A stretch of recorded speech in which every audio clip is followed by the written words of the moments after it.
Good evening, everyone. Good evening.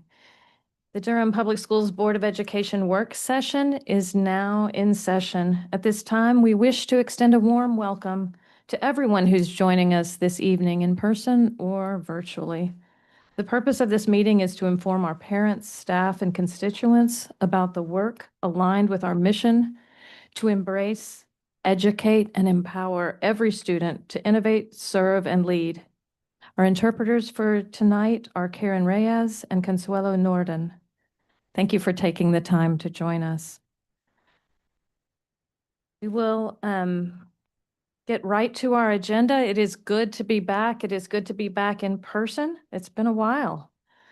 But we want to remember that our year-round schools started July 21st. They are going strong. We had a great start to the year-round school year. Our specialty schools started August 7th. They are going well and strong.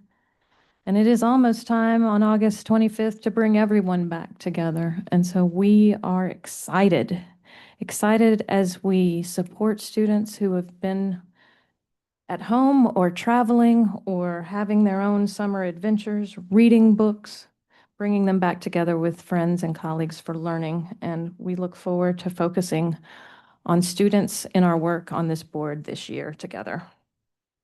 Let's begin with a moment of silence.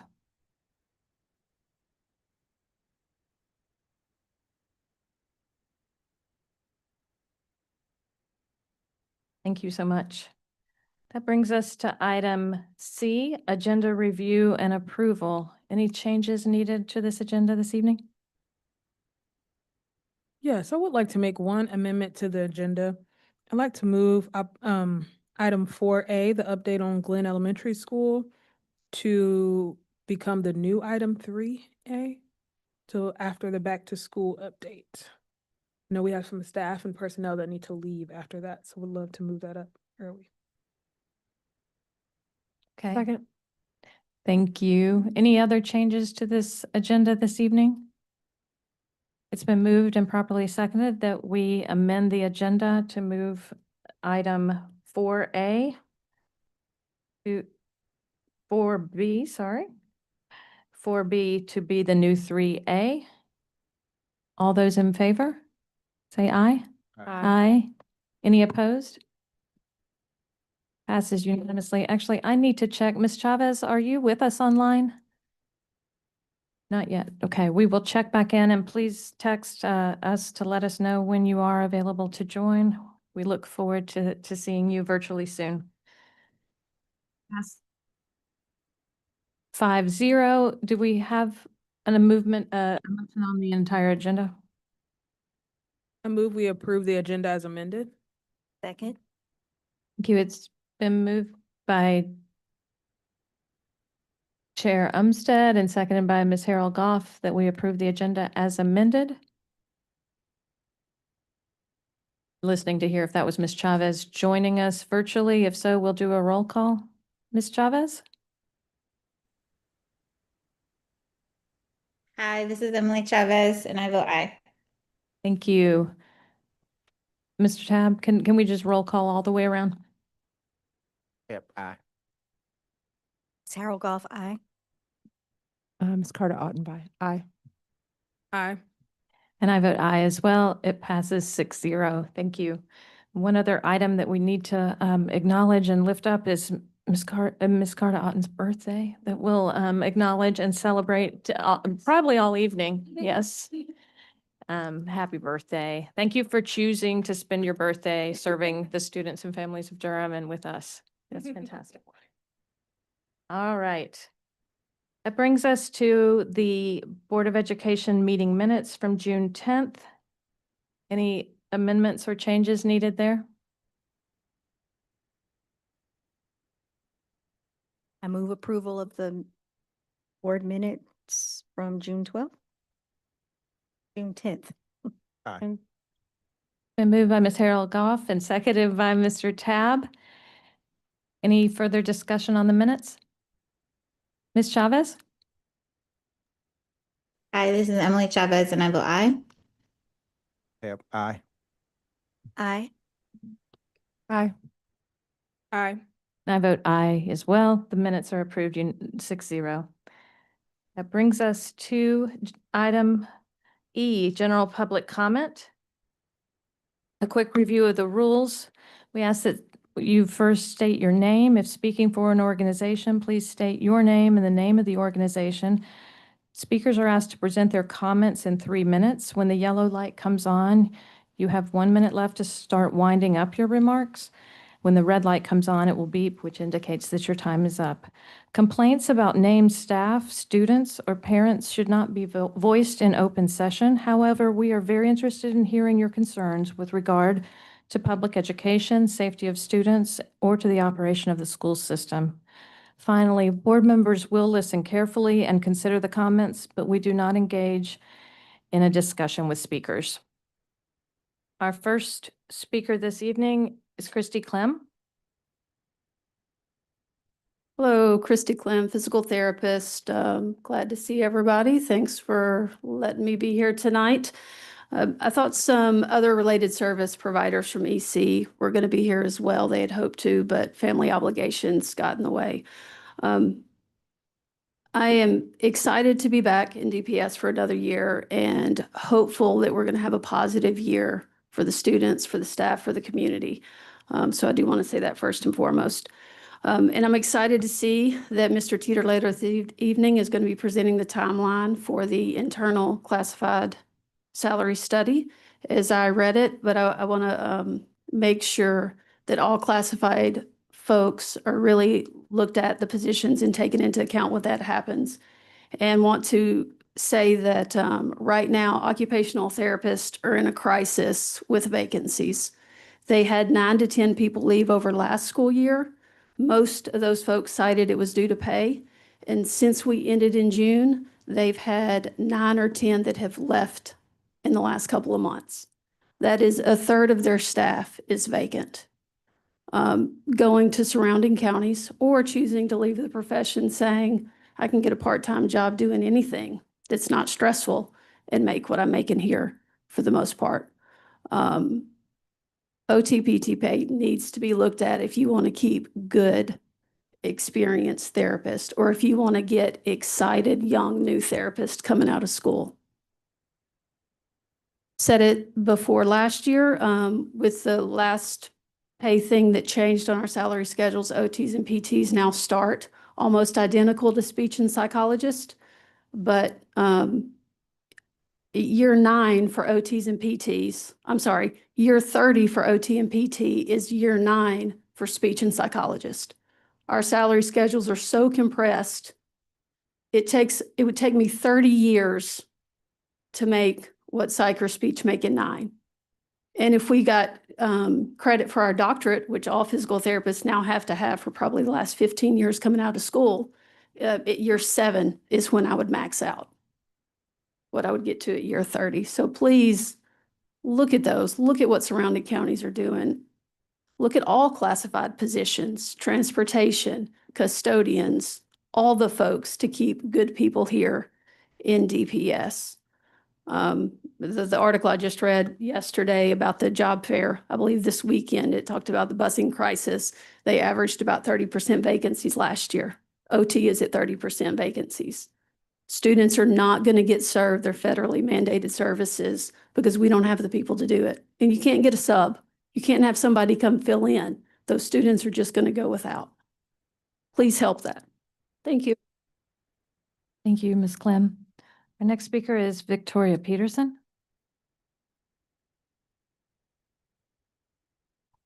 Good afternoon.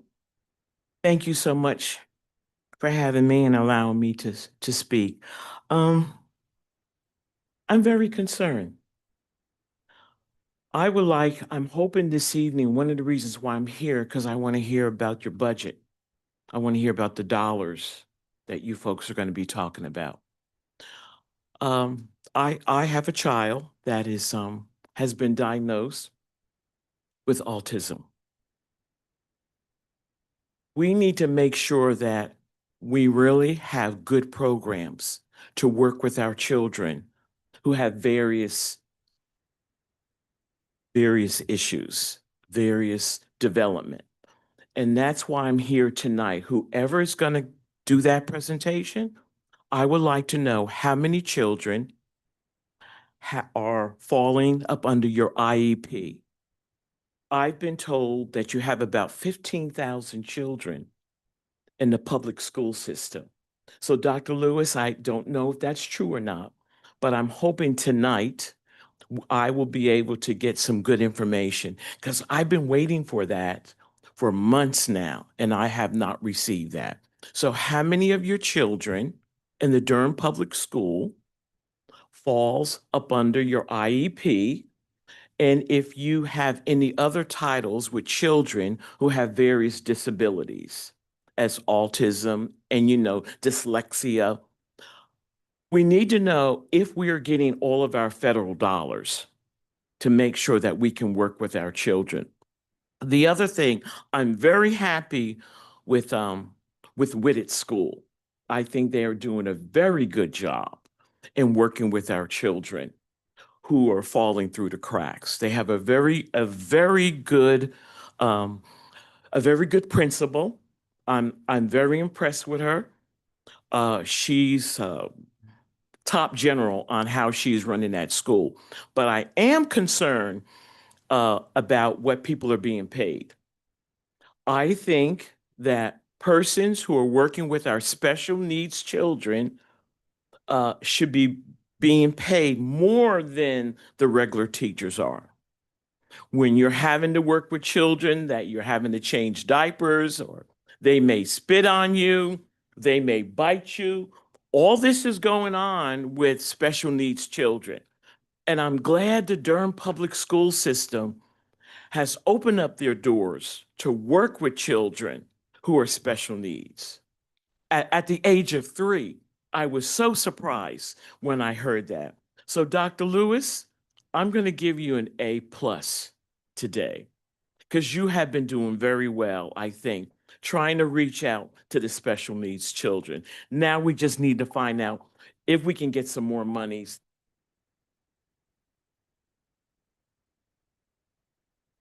Thank you, Ms. Peterson. I'm going to pass over the sign-in sheet so that you can add your contact information so that if we need to follow up, that staff can.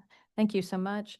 I'm also going to check and see if anyone else has joined that is interested in making public comment. We like to make sure that we've been inclusive in that. That's important to us at Durham Public Schools. Seeing none, I appreciate the public comments that have been brought this evening. I know the board does as well. Let's move on to item 2A, Policy Committee Appointments.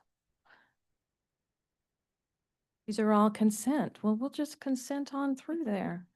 I would welcome a motion on the consent items, or if people need to pull anything off, please let us know.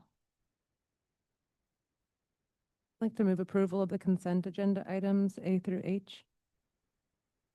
Second? Thank you. It's been moved by Ms. Carter Otten and seconded by Ms. Harold Goff that we approve the consent agenda items A through H. Any further discussion? If not, Ms. Chavez? This is Emily Chavez. I vote aye. Aye. Aye. Aye. Aye. I vote aye as well. The consent agenda passes unanimously. 6-0. That brings us to the new item 3A, the update on the Glenn School project.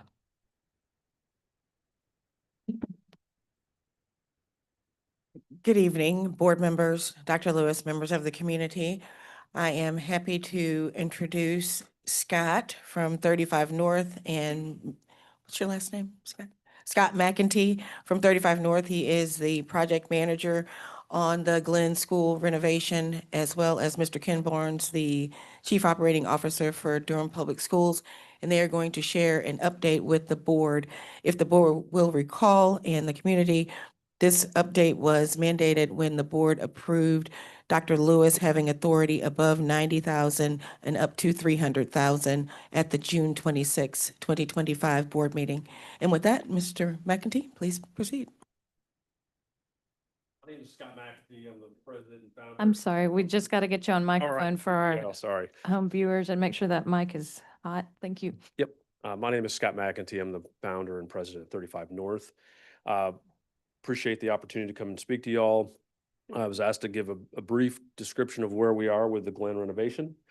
Me and my team have been embedded with DPS now for approximately 4 months. And one of the first things that we realized is there was obviously an active construction project at Glen. So Glen is a multi-year, multi-phase project, and I put a floor plan up, and I'm having a little time hard seeing it, but the area to the right, the green, is a new 2-story, approximately 30,000 square foot addition. And then that is coming to an end or occupancy currently. And over the last 10 weeks, the 2 wings on the top, the purple and the pink, has been another 30,000 square feet of active renovation. I can tell you that is an ambitious amount of work to get done in 10 weeks. It takes a tremendous amount of planning, and both with our design professionals, our construction folks, both with Little Architecture and Clancy and Thays, but also with our internal stakeholders and support staff, with IT and security. They get compressed into very short periods of time to try to get these projects active. And lastly, I would say, I would be remiss if I didn't mention Principal Hunt and Principal Boyd. They have been tremendously patient, very collaborative. One of the nature of a renovation project is you have a plan A, B, and sort of a contingency plan, and that changes almost daily or weekly.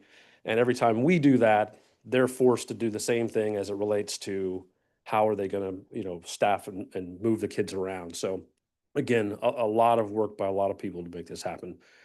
I'm very glad to say that as of today, we've got a path to get the school open on time. We had our final walkthrough with the fire marshal, or not a final walkthrough, but a walkthrough that allows us to bring our teachers back Monday. And then with a few activities that we can do this weekend, we should be able to get a final CO next week ahead of our children in the open house. So I'm very excited that I'm not standing here saying something different than that. After this summer, this is not our last hurrah. We have one more. There's an addition in the front of the building in the gray box at the bottom. There's an additional new addition on the rear of the building where we have a gymatorium.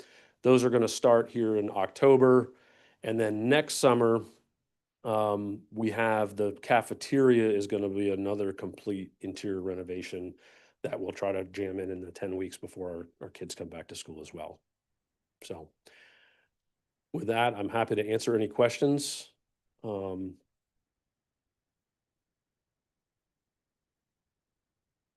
Yes, ma'am. Thank you.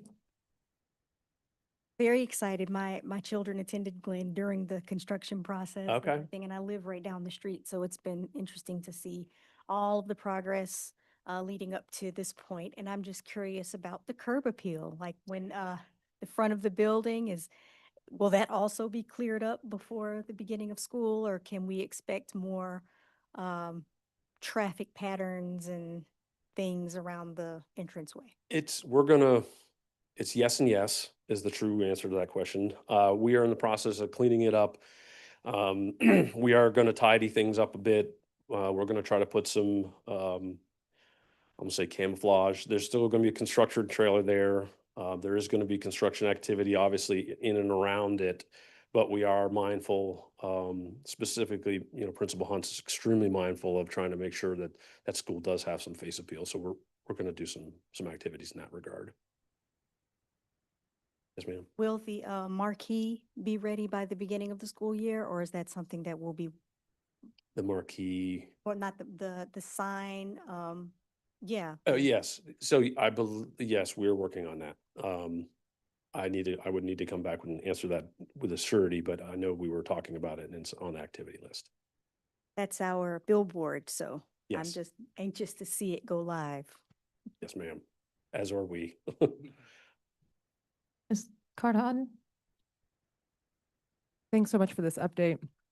It's exciting to hear that teachers will be able to get back in the building on Monday. And I just wanted to verify that's all all teachers in all classrooms?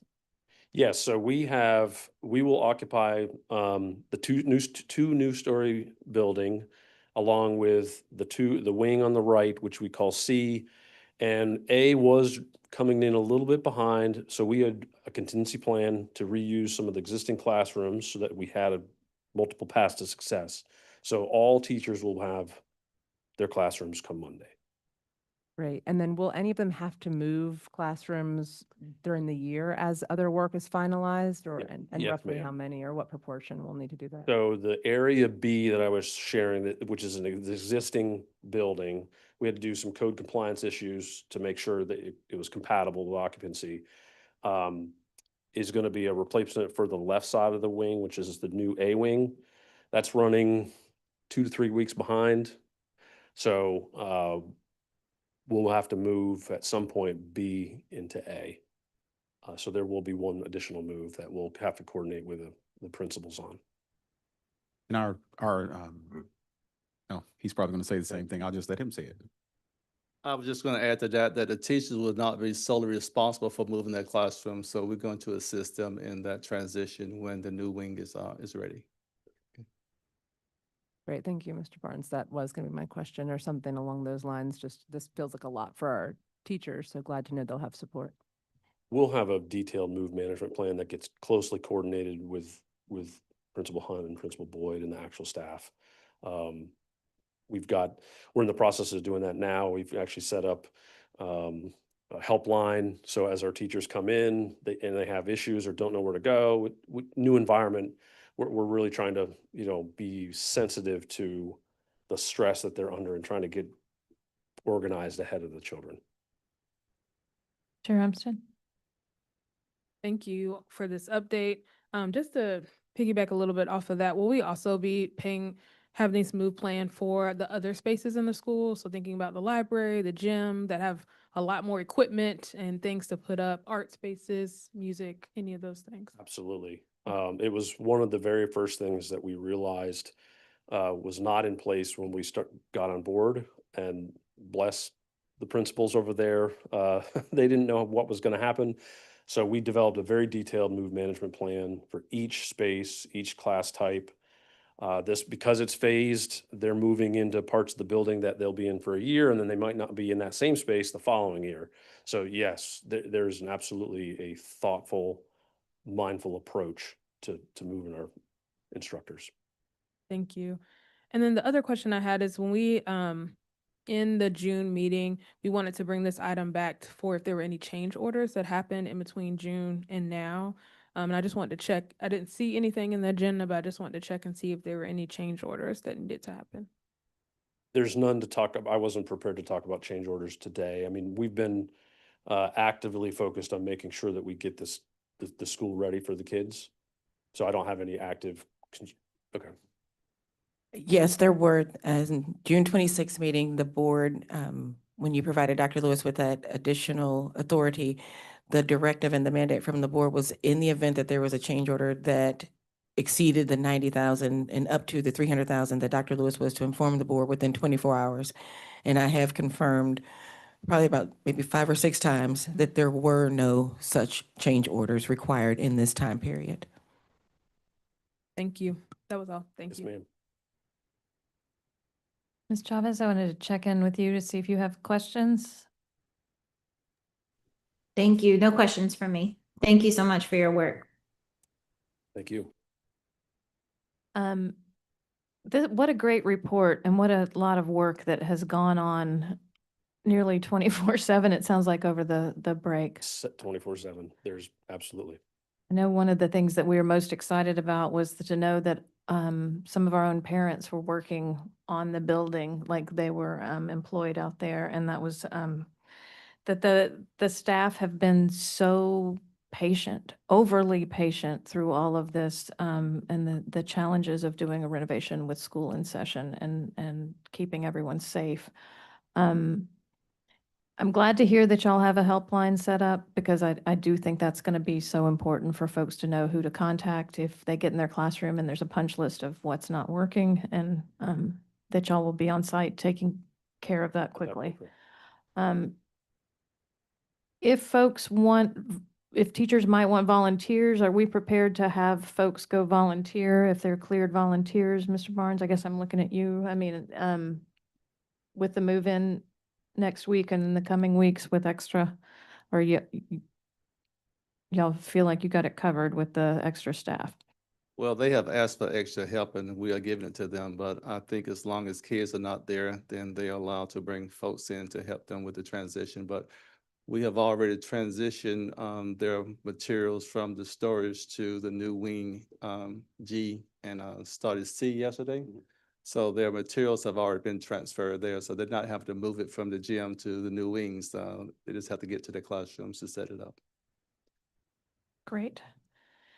Thank you all for this report. Any other questions? This is an information item for the board and for the community. Thank you all so much. I hear y'all are heading over to Glenn. Construction closed back on. and- Great, great. Thank you. Thank you so much, Scott. Thank you for your leadership on this project. Right, that brings us back to a back-to-school update. Is that your favorite time of year, Dr. Lewis? Yeah. Absolutely it is. And thank you so much, board, for amending the agenda to allow our partners to go back to Glenn and complete their work. Yes, it is the most exciting time of year for me, beginning school year. There's been a lot of media coverage in terms of the work that we're doing to prepare our scholars. As you mentioned, our year-round school started July 21st, and our innovative, and especially high school, started August the 7th. And so they are actively engaged in learning, and certainly appreciate the media coverage that we have been receiving. Jeremy and I had an opportunity to be on ABC 11's Perspective, WNC's Due South Radio, and just a lot of media inquiries and questions. A lot has been, even the Perspective show and the Due South has been a lot heavy focus on budget and finance. And so if I could just take a personal point of privilege to also encourage people to advocate on behalf of school funding. We know what we need to advocate, but in addition, for our EC funding, as many of you know, we receive in North Carolina, there's a cap of 13% in terms of funding. So they only fund you for 13% of the students that that may qualify for exceptional children services. Well, we have about 16%. And so that's about 5,000 students. So, we have 5,066 students who qualify for EC services. And so any advocacy work that you can continue to do to help the state realize that we need additional funding for EC, I would greatly appreciate that. So let's jump right into this brief update, hopefully a brief update on our opening of schools. For the board and the public, we will be back on August 28th. To share a more in-depth report on the openings of our schools. Next slide. So our theme this year is Reset, Refocus, and Reignite. And this is a theme that emphasizes our collective renewed commitment to our mission, vision, and goals. It also signifies a period of revitalization and a renewed sense of purpose for our students, our staff, and our entire community. And when we say reset, that doesn't mean that we're broken. It just means that we're human, first of all, but it also implies a fresh start and an opportunity to reevaluate and realign to our core values and objectives of DPS. When we think about refocus, this emphasizes the need to concentrate on those key priorities, such as student achievement, the support that we're providing our staff, and teachers, and also family and community engagement. And then finally, reignite, signifying the renewed passion and enthusiasm that's closely related to our vision of igniting the limitless potential in every single scholar. And so this has been our theme and will be our theme for this year. I just got a text from Susan Taylor over at Jordan showing me how they've done some rebranding at Jordan to align with our reset, refocus, and reignite, as many of our other schools have done as well.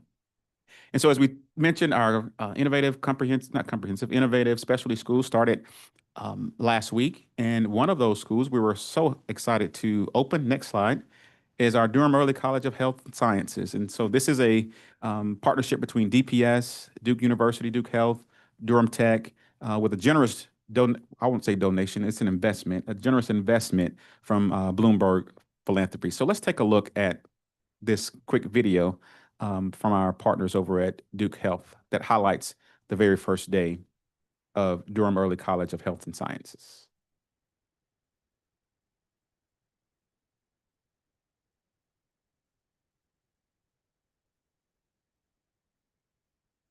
That's still me. I was there the first day, but that's not the video.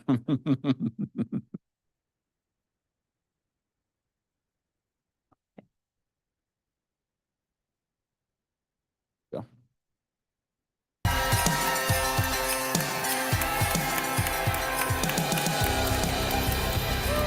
We're so happy to have you. Welcome. Thank you. Yay! Our students are coming through the door. This is the first day for a new legacy within Durham Public Schools within the health sciences. They're getting their education here, getting their credentials, associate's degree, high school diploma, and then going to Duke Health for a profession. Today's not only the first day of classes, today's a transformative journey for 104 students who are beginning their pathways in healthcare. Happy birthday! First day of school, how are you feeling? A little bit excited, a little bit nervous, a little bit everything. I'm very excited just for the whole medical aspect of it, but especially the nursing career part of it.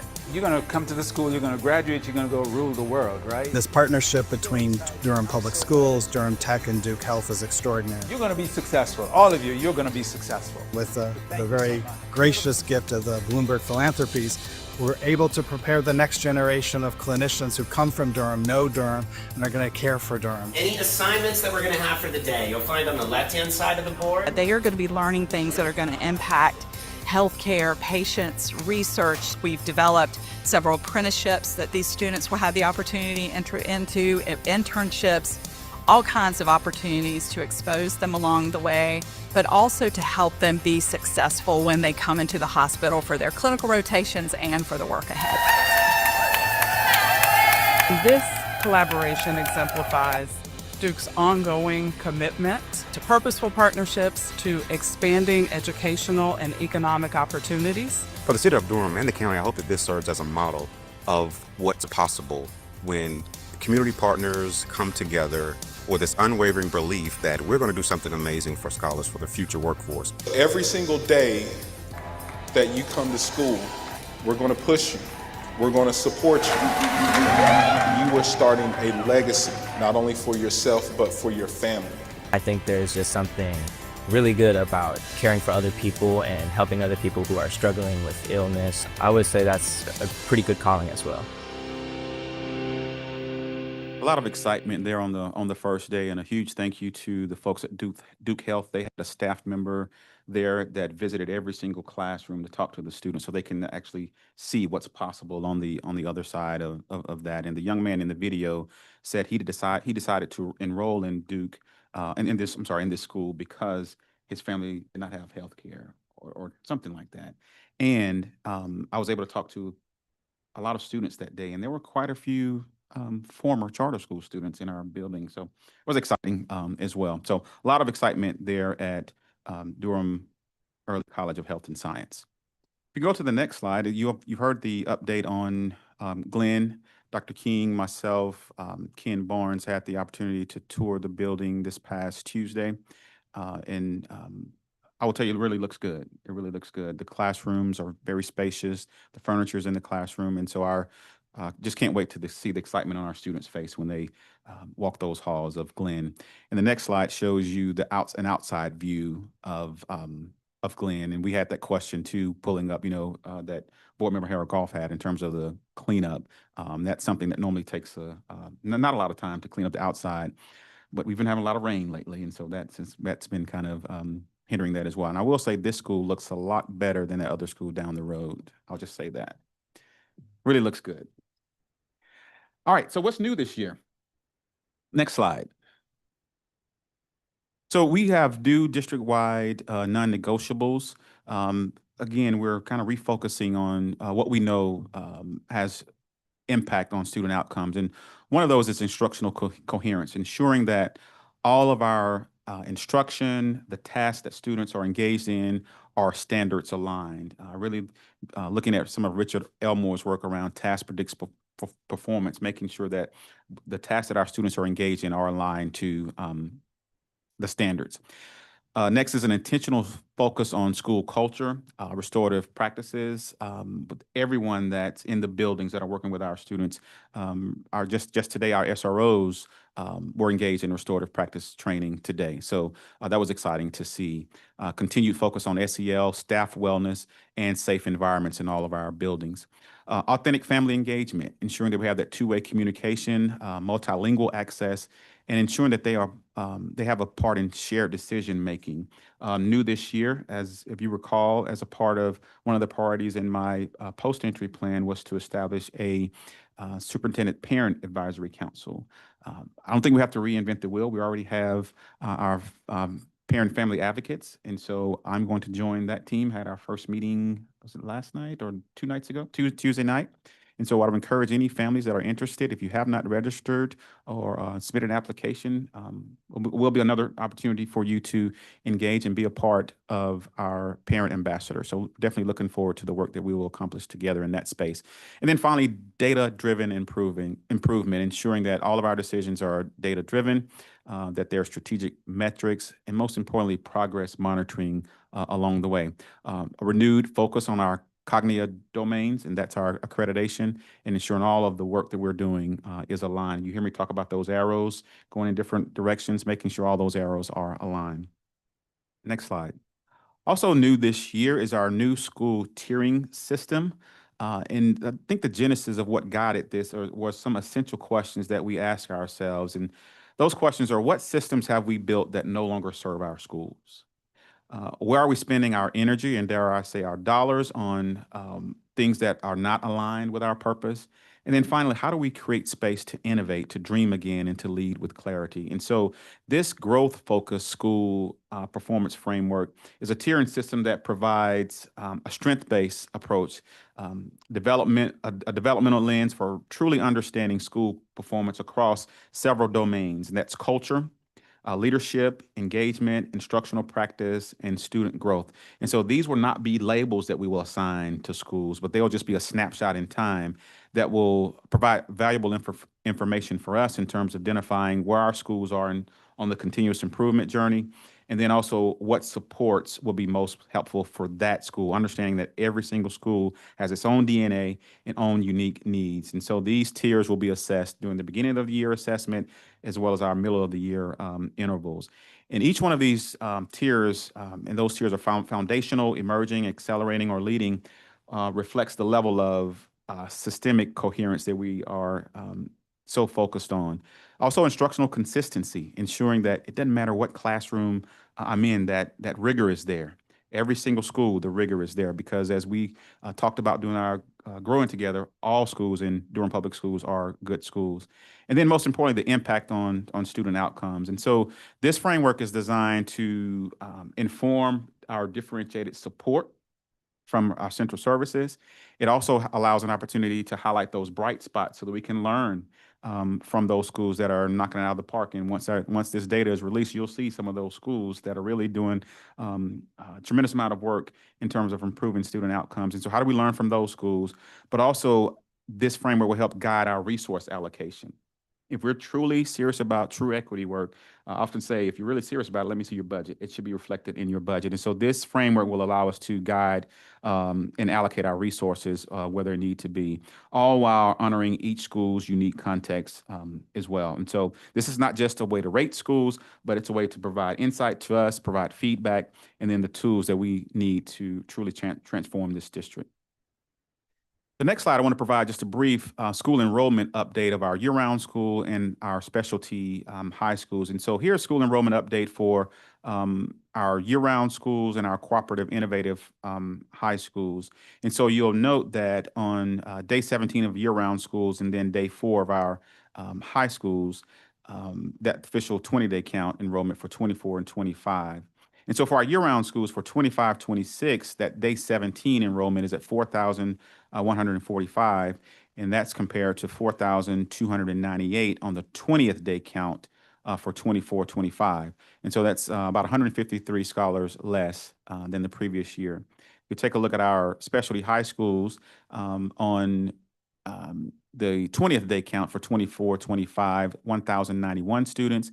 And then the day 4, now it's just day 4, 1,142 scholars there with an increase or difference rather of 51 scholars. As I mentioned, we'll come back with more in-depth enrollment data at our August 28th board meeting. Next slide. I wanted to provide just an overview of Infinite Campus, which was a huge and still is a huge undertaking. If you recall, we transitioned from Power School to Infinite Campus. And I want to be clear that this was a state function. So the state pays for our student information system. And so they chose to, back in October 2023, they communicated with all of school districts that they will be transitioning from Power School to Infinite Campus. And so this just kind of shares a timeline of things that have happened since then. For the October 2024, we met with our principals and briefed them on Infinite Campus. But between October 2023 and when we briefed our principals in October 2024, there were some identified districts that were part of a pilot, phase 1, for a year, pretty much. They piloted Infinite Campus. And then in July 8th, this last month, the Infinite Campus production site became available to DPS staff. And I want to note that access to Infinite Campus that was granted on July 8th was approximately 3 days before our teachers and year-round reported for work, and 8 days before the first day of school of year-round. So that was a quick turnaround, a quick turnaround for our district student information team, as well as those folks in our data managers in our schools. Next slide. And so an update on that, parents should have received by now, within the last 2 weeks, an email from the email that's on the screen there, specifying the instructions. We just, as a parent, I'm a parent, many of you know that, I just received my email the other day, and I went ahead and downloaded the app as well. Very easy if you follow those instructions in the email. And so we're super excited about our parents downloading that app. Just as of approximately 2 weeks ago, we have 9,751 students that have at least one parent with an account. So in other words, about 31%. And so we do expect more parents to download the app and stay connected to Infinite Campus. Next slide. Oh, yes, thank you. Thank you. Go back. Yeah. Thank you. Back one slide. So as I mentioned, forward one more. Infinite Campus became available to our year-round schools about 8 days before students started. Next slide. And so as a result of that, next slide. Thank you. Our progress reports for our year-round school were slated to go out on August 15th. Back one. They were slated to go out on August 15th, but they will now go out on Friday, August the 13th. And this was, again, due to the challenges that were I'm sorry, what did I say? Okay, yeah. Friday, August 29th will be the new date. Friday, August 29th, the new date that the progress reports for our year-round scholars will be sent home. Thank you for, yeah, that's important. Also want to provide next slide. Also wanted to provide a transportation update. I will tell you, our team has been working since last year, since we first experienced some challenges with transportation last year. They've consistently been working to improve our transportation from routing, looking at each route individually, ensuring that each stop is in the appropriate place, make sure there's not duplicate buses passing each other, on the same street. So just really optimizing our routes. So that work continues, and a lot of work has been done in that regard. Communication at our back to school meetings, we've heard from our principals, and some of our transportation staff have been present and responsive. The referrals, bus referrals, and this is what we heard from our bus drivers when we met with them, and as it relates to some student behavior on the bus, that's just the turnaround time of bus drivers getting a response from schools as it relates to when there's a behavior issue. And so all of our bus referrals are now in educator handbook. And so this is where all of our discipline records go for our classroom teachers. And so this will greatly increase our communication and transparency between our schools and our transportation staff. In addition, there has been 2 designated comfort areas that have been identified for our bus drivers. We heard that, the need for that, and they are located at Holton and Hamlin Road. and we listened and responded to our bus drivers. The district made a decision, or our transportation staff made a decision to close one of our bus lots. And I will tell you, our bus drivers are like family. And so whatever lot they are at, they're like family. And so when you take that away, that impacts our retention efforts. And so listening to them, we opened that bus lot back up. And then bus driver recruitment is ongoing. Recruitment efforts continue, and I will tell you, we are in a much better place in terms of our staffing. We just had a job fair yesterday evening. I attended that and saw we had some additional bus drivers to apply. And then we also have another one on August 23rd at Hillside. And finally, I want to just give an update on our back to school vacancy on the next slide. And so in terms of our vacancy, total vacancy, excluding athletics, is around 273. And on your screen, you see the breakdown of where those vacancies are. And so the teacher vacancies, and this doesn't include IAs, is 137.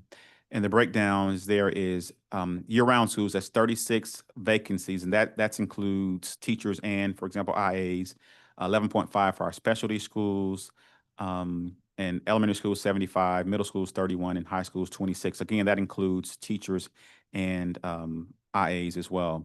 We did have a job fair a couple of weeks ago over at Hillside for our certified, and we'll continue to actively recruit. We did have a couple of certified folks show up yesterday at the classified job fair. One of them was an EC teacher, and we surrounded her and welcomed her with open arms and thanked her for coming.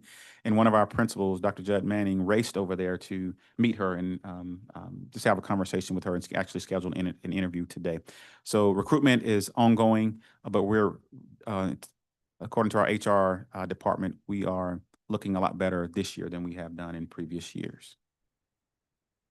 No, I said that's finally, but this is the final slide here. I just wanted to share, just bring other voices in this space from what we've heard so far from our year-round principals and our high school specialty school principals. I want to just read this because it's really it's refreshing to hear our principals share this. First one was regarding transportation. I want to personally thank you for your leadership. And this was a message that was sent to Ken Barnes and his team. I want to personally thank you for your leadership. Our dismissal today was one of the smoothest dismissals I've had since I've been here. I know it is partially because of the communication with transportation department and getting information to parents early enough so that they know how their students are getting home on the bus, and that we don't have too many cars in carpools. Thank you. That was from one of our year-round principals. We've also received quite a few emails to our human resources department, just really highlighting Kim Hager and her team, just on their work around staffing, allotments, hiring, and most importantly, being responsive. And this principal said, with all the craziness and negative things happening around public education nationally and at our state level, I think it's important to highlight the awesomeness that is happening in DPS. And then finally, some feedback from Holt Elementary. Dr. Jones, Holt Elementary, as you know, had an increase of students, ELL students, and additional supports are needed there, or were needed there. Holt Elementary began the year with a strong intentional focus on school culture. SEL instruction was prioritized school-wide with consistent modeling, reteaching, and celebration of SEL competencies and character traits. Dr. Jones and her team exemplified strategic plan priority 2, creating a culture that supports academic success. Further, their authentic engagement with multilingual families, proactive attendance efforts, and smooth transition to Infinite Campus show their commitment to excellence. So I just wanted to bring some other voices in the space, just as we have begun year-round school, our specialty high schools, and I will just tell you that a successful first few weeks for year-round really sets the tone for our traditional schools that will come online on August 25th. Again, that's the reminder, traditional schools start August 25th. And as I said, we will be back with a more thorough opening of schools update at our August 28th board meeting. Thank you. Thank you, Dr. Lewis. Your enthusiasm is evident and infectious. That is exciting to hear everything that is going on in our school district and with our students and our staff. Thank you so much for your attention to that. That is, yeah, thank you. An informational item, but I know all of that information was helpful both to the board and the community at large. That brings us to our next item, which is the audit presentation. And we appreciate your patience in accommodating our agenda change this evening and welcome you here. Thank you for Oh, joining sure. us. Certainly. Well, good evening, board members. Dr. Lewis, hope you're all doing well. I believe each of you have already received an electronic copy, PDF copy of the June 30, 2024 audited financial statements. I do want to remind everyone that the financial statements are technically still in draft form until approved by the local government commission. Hopefully we'll have that soon. Therefore, they should not be shared with anyone outside the district until we get that approval. Each of you also should have received a short 15-page financial statement summary report, and this is what I'll be going over with this evening. It summarizes the areas of the areas of the financial statements that we feel are the most important, and to you overseeing the finances and budgets of the school district. So if anybody has any questions as I go through, please just feel free to stop me at any point. But our audit covers two main areas. We perform an audit of the actual finances of the school system, which includes the amounts you see in the report, and an audit of the school system's compliance with state and federal laws and regulations, which primarily relates to state and federal grants received by the board. Within the detailed financial statements, there are 4 letters we issued pertaining to these audit areas. These 4 letters are summarized on page 1 of the handout you received.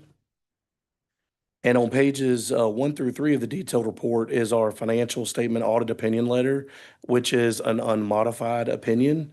This means that we feel the numbers and disclosures presented in the report are reliable, and the financial statements are free from any material misstatements.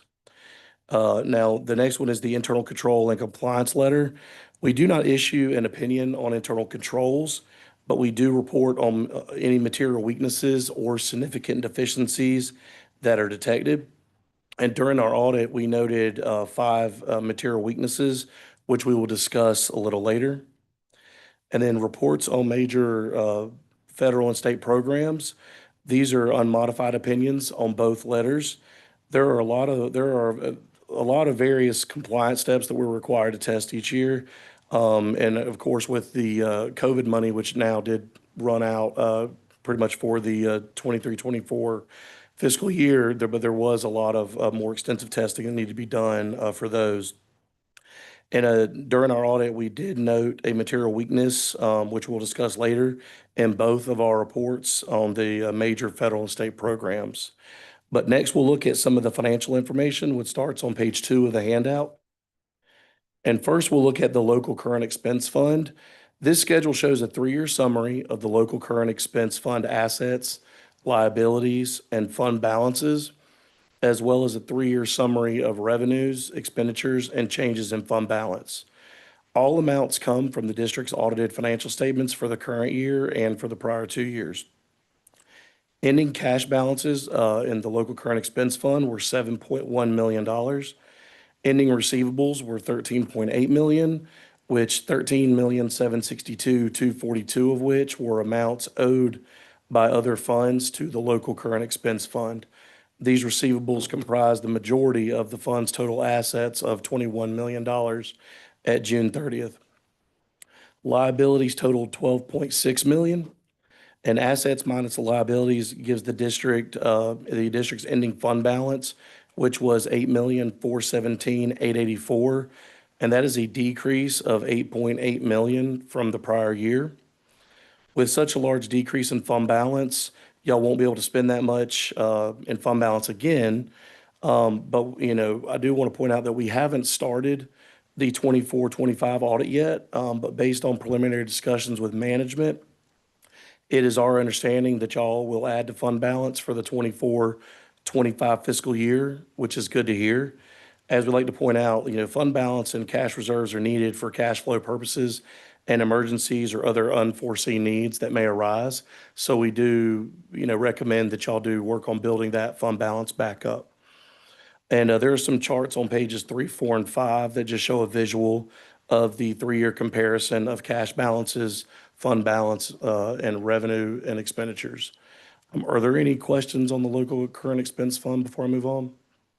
Just Before you move on, Yep. I made the mistake of not having you introduce yourself and your Oh, firm, I'm and sorry. some of us are new, and I appreciate Oh. you taking a moment to do that for folks. So I apologize. My name is Paul Carson. I'm a partner with Anderson, Smith and White, PLLC, and our firm audits roughly 90 of the 115 school districts across the state. So this is what we do. Thank you, Mr. Carson. Let me see if folks have questions from the place you've gotten to so far, and also checking in with Ms. Chavez. Chime in if you do. No questions from me so far. Thank you. Thank you, Ms. Chavez. All right. The next one we'll look at is on page 6 of your handout, and we'll look at the local special expense fund. And again, this schedule shows a 3-year summary of the local special expense fund revenues, expenditures, and changes in fund balance. This fund has both restricted and unrestricted revenues that flow through it. Some of the unrestricted revenues include sales tax, refunds, indirect cost, and other interest income. The fund reported an increase in fund balance of 1.9 million to end the year with about $2.6 million in fund balance. Then we'll flip over to page 7 and look at capital outlay fund. And again, this shows the summary of the revenues, expenditures, and changes in fund balance. This fund reported revenues of $89.7 million, expenditures of $92.6 million, and other financing sources of $2.6. For the year, fund balance decreased $323,000 to end the year at $9.3 million. Oh, can I stop you for a Yes, moment? sir. Yes. Can we get the handouts that he's referring to on the screen so our viewers that are in person in our home watching can follow along as well? So right now you're on page 6. Yeah, just finished about page 7, so go to page 8 would be the. So we're page 8. It's Yeah. the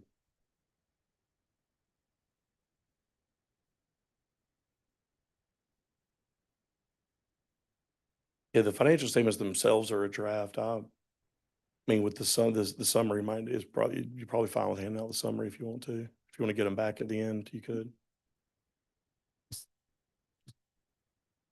for our control room. It's the document labeled Audit 99 FS Summary.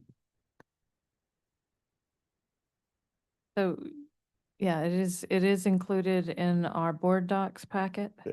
For folks that are here and watching remotely, it is entitled 2023-24 Audit 99 FS Summary Durham 2024. It's a PDF. And so we have worked through the pages all the way to 7, and we're going on to 8 so far. I apologize that is not on screen, but coming. But it is posted. Thank you. Thank you. So we're on page 8. Yes.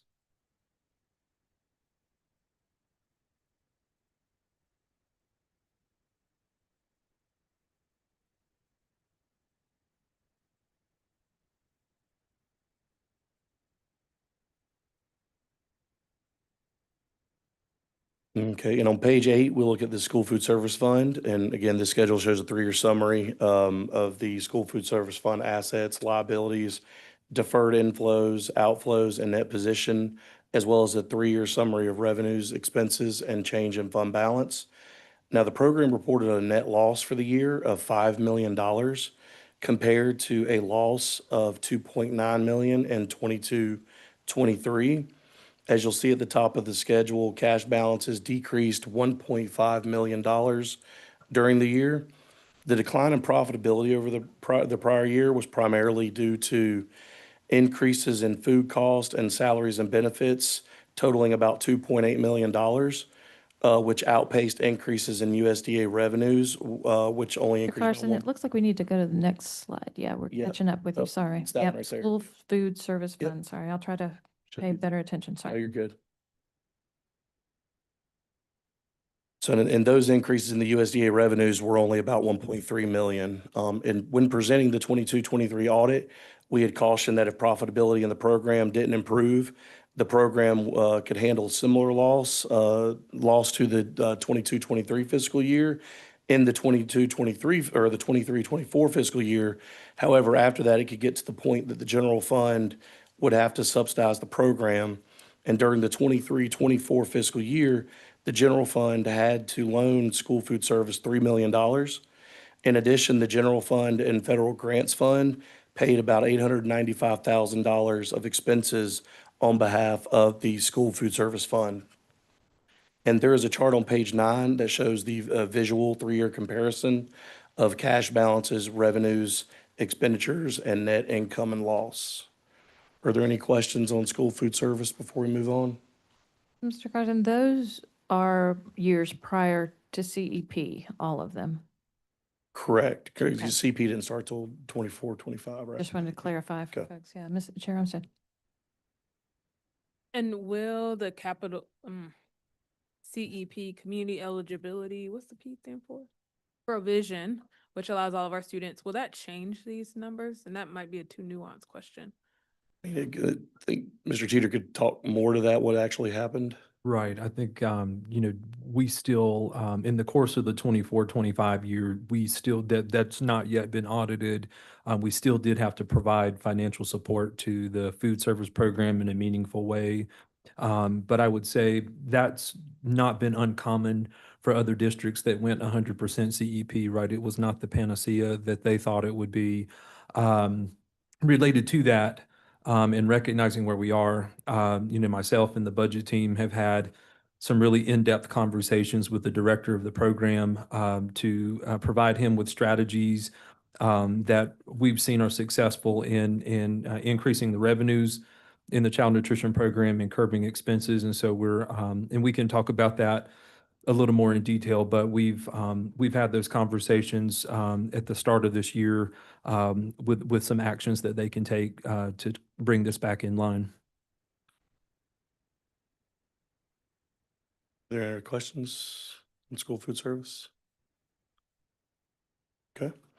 Then on page 10, we have the findings and question cost. Now, as I mentioned earlier, we noted 7 findings during our audit. I will go over a summary of each of the findings, and if there are any questions as I go over through them, please let me know. But the first one was finding 24-01. It related to bank accounts and other various general ledger accounts that were not properly reconciled during the year, and outstanding contract summary schedules for construction in progress that were used for financial statement disclosures were not accurately prepared. And this is a repeat finding from the 22-23 audit. And then we had finding 24-02 related to numerous instances being noted in which expenditures were made without a purchase order being completed until after the expenditure was incurred. And this is a violation of the School Budget and Fiscal Control Act.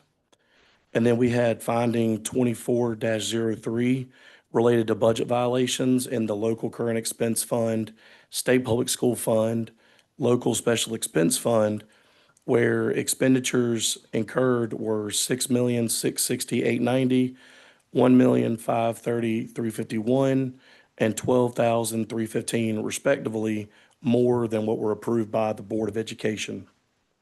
And more detail about that is in the financial statements in note 2 on page 34, if you care to look at that. But this finding is most likely a result of the bank accounts and other general ledger accounts not being reconciled throughout the year. This was also a repeat finding from the 22-23 audit, and as well as a violation of the School Budget and Fiscal Control Act. And then finding 24-04 related to the audited financial statements not being submitted to the Local Government Commission by the required November 30th, 2024 due date. This was a result of the bank accounts and other general ledger accounts not being reconciled throughout the year, and as well as other factors that led to the board being unable to provide the final financial records necessary to complete the audit by the required due date. Finding 24-05 related to the fact that the board had an actuarial analysis of their self-insured workers' compensation liability done, and it was determined that the liability reported in the June 30th, 2023 financial statements was not properly calculated. Therefore, the board's governmental net activities net position at June 30th, 2023 had to be restated. And again, that's detailed in note 5 in the financial statements on page 52. I do want to point out that this restatement did not cost the district any funds and really has no impact whatsoever on the budgeting process or any decision-making process that the board goes through each year. It only affects the claims liability for retained risk that is reported in the financial statements and the footnotes. And it is our understanding that the board plans to continue having this actuarial analysis done on an annual basis, so we do not expect this finding to repeat itself. And then findings 24-06 and 24-07 relate to the state bank account reconciliations not being prepared in a timely manner during the year. This directly relates to the issues noted in finding 24-01, but since this issue does affect two programs, which was the Education Stabilization Fund and State Public School Fund, that we audited as major in the 23-24 fiscal year, we had to report this issue as a finding for each of these programs. And we will follow up on each of these findings as a part of the June 30th, 2025 audit. However, I do want to mention and just kind of caution everyone that, given how late the 23-24 audit was and the fact that many of these issues didn't start to get addressed until halfway through the year, it is likely that some of these may repeat as findings for the 24-25 fiscal year audit. And that's not uncommon when you have a late audit and some of these things come out. So are there any questions on any of those findings before I move on?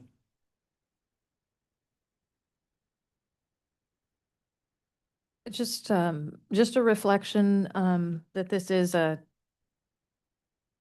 grim audit, a concerning audit, that this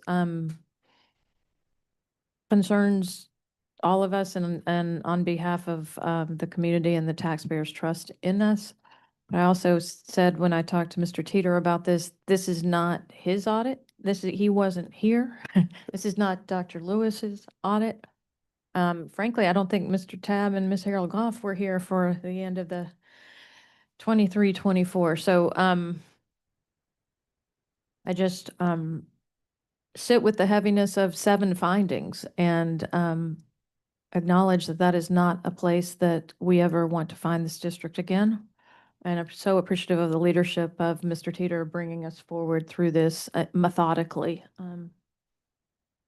I guess that none of that was a question yet, but I want to see if my colleagues have questions or thoughts. Chair Umstead, and then Mr. Tabb. Thank you. Thank you for this information. Thank you, Chair. With the findings, because we are new on the board, but we do take responsibility for inheriting what has already occurred. So I do take responsibility for what is in front of me. I do want to ask, there was a lot of conversation about vendors not being paid on time. Was that considered a finding, or is that something that's internal that we? So and I was actually getting ready to kind of talk about that, was with the management letter that we also issued, there were also some items there that didn't rise to the level of a finding, but items for, which are opportunities to strengthen the board's internal controls and processes. Because, and that was one of those items we did note that in the, let's see, I was trying to figure out where we had that. Oh, in the local current expense fund, grant and community schools, special revenue, local special expense and school food service, that these accounts payable balances increased by a combined $4.4 million, which was roughly a 340% increase over the amounts reported at June 30th, 2023. And based on our discussions with management, this was attributable to a management decision made around April of 2024 to stop paying larger invoices because management was uncertain as to whether the district actually had enough cash to meet all of its financial obligations. And that uncertainty, again, comes from kind of the issues we talked about in finding 24-01 with the fact that the bank accounts and the general ledger accounts were not being properly reconciled during the year. So that is where that talk comes from. Thank you. there any other questions before I talk about the management letter or?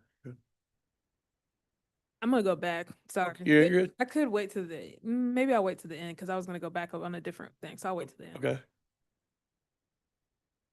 Okay, and then on pages 11 and 12 of the management letter, is the actual management letter. And this was just a 2-page letter, as I mentioned, just some items that we felt like there were opportunities for the board to strengthen their controls and operating efficiencies. And again, this is just a summary of each of these items. If there is any questions, just let me know. But the first item did relate to outstanding salary exceptions as of June 30th, 2024. The board overpaid employees with state and federal funds totaling $194,542 and underpaid employees by $152,879. And we recorded a liability in the local current expense fund for those overpayments that are due back to the state. Then the second item related to position allotment balances as of June 30th, 2024.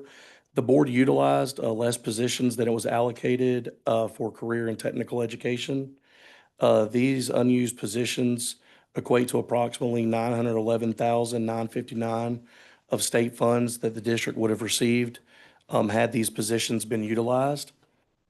And then the next one, the third item related to testing of internal controls and transactions for the individual schools. We noted various areas where improvements could be made. We provided the CFO with a detailed listing of our comments and recommendations for each school. And we also recommended that routine trainings be conducted with all bookkeepers and principals to ensure that they understand the importance of following proper procedures and accounting of school funds. And the fourth item was what we just talked about as far as the increase in accounts payable. The fifth item related to the fact that the budget amounts in the board's 23-24 budget resolution did not match the beginning budget amounts in the general ledger. And the sixth and final item related to the fact that the board is required to create, disseminate, and post information related to concussions and head injuries in accordance with the Gefeller-Waller Concussion Awareness Act. And we had selected a sample that included student athletes from Northern High and Carrington Middle school football team rosters. For 2 students in our sample, a signed concussion form was not on file prior to participation in football. And then for 2 other students, the concussion forms could not be located. Are there any questions on those items?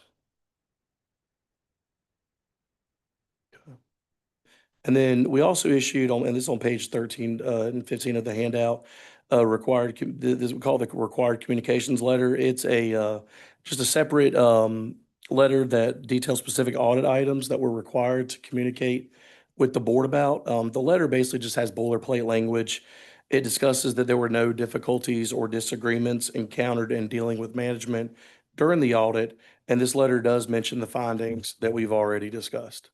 So again, that's just a letter we have to issue. But kind of to wrap things up, we really do appreciate Mr. Teeter and his staff for helping us get the audit completed this year. It obviously took a long time to get to this point, and Mr. Teeter was invaluable in us being able to complete this audit. Since he arrived, he's been in constant contact with us, sometimes on a daily basis and at varying times of the morning, evening, and worked diligently to get us everything we needed for the audit. So we really do thank you, sir, on that. But are there any questions for me before we wrap up everything? I'm greatly looking forward to the next presentation about how we were responding to the audit findings. Appreciate you for coming. On the capital outlay fund balance, and I recognize this is a 2024 number, but what's the average, how much should school districts have in a capital outlay fund balance? That varies wildly from district to district. A couple years ago, or I think after last year's audit, we put together a schedule for y'all on fund balance, and it really doesn't even touch on capital outlay just because it really does vary. It depends on, if the county pays for a lot of expenditures as far, for building improvements and other capital needs. So that it really does vary wildly on that. Thank you. No problem. Mr. Tab. Thank you very much. Now that the audit has been submitted, and because of its lateness, will this cause any type of rippling effect for us to make sure we have the next audit on time? So I would normally say at this point, if we don't, especially a district this size, if we don't, we haven't even been able to start on the audit, typically, yes, but I've been in contact with Mr. Teeter and we will make every effort and him and his staff will make every effort. He has told me to the goal is to get this audit done on time by the due date. So can't guarantee that at this point because we haven't got into it, but obviously the goal is, and our goal as a firm and for my team is to get this audit done on time. And I know that the staff here, Dr. Lewis, and obviously you all as board members would like to see that. So we will work diligently to try to make that happen.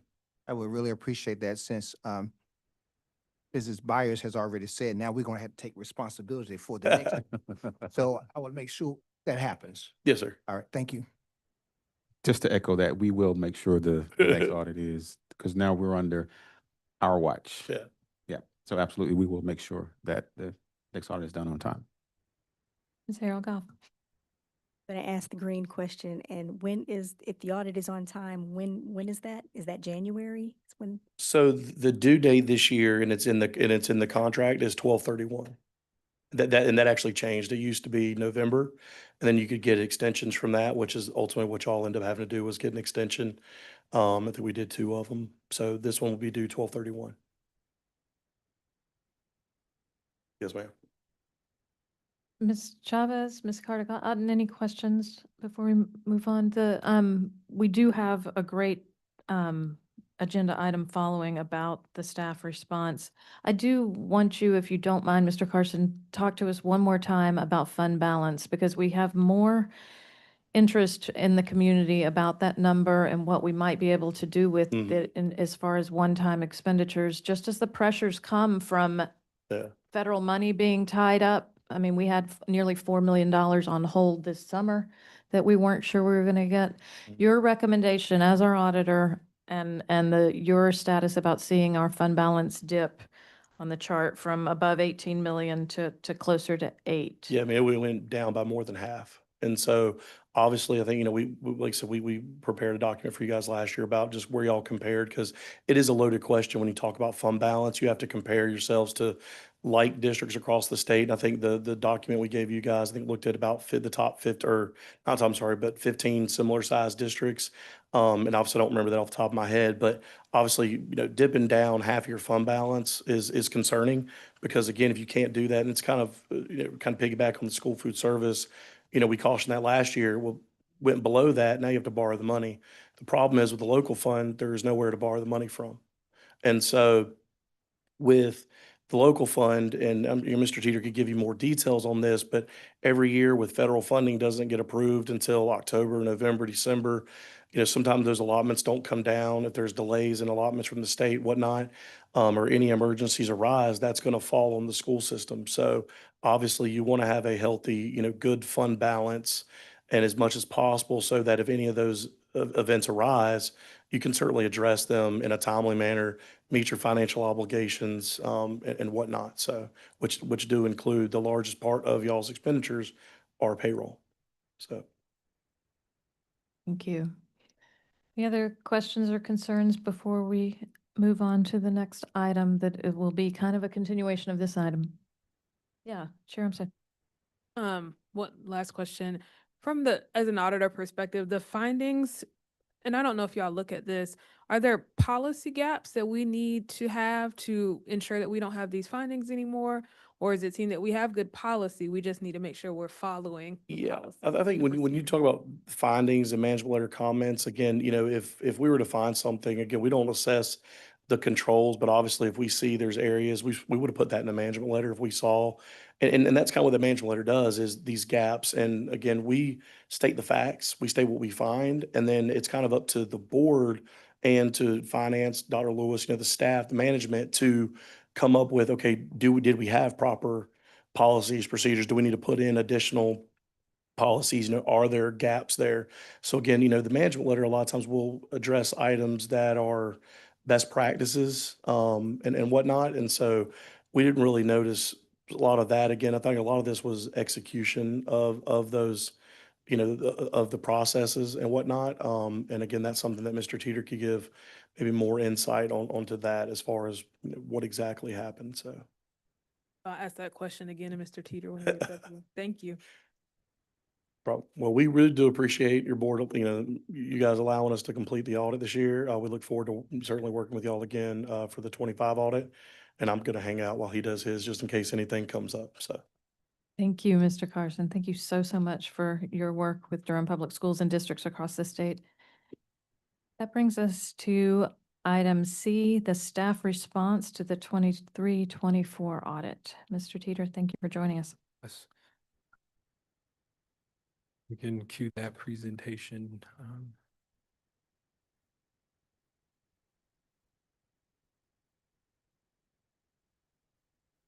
Okay. Good evening, board members, Dr. Lewis. So I know it's been said a couple of times, but maybe bears repeating, just for the public, that 23-24 fiscal year was not my fiscal year or Dr. Lewis's fiscal year, but certainly we jumped in with both feet to do the work to evaluate it and make sure that the audit was ultimately complete.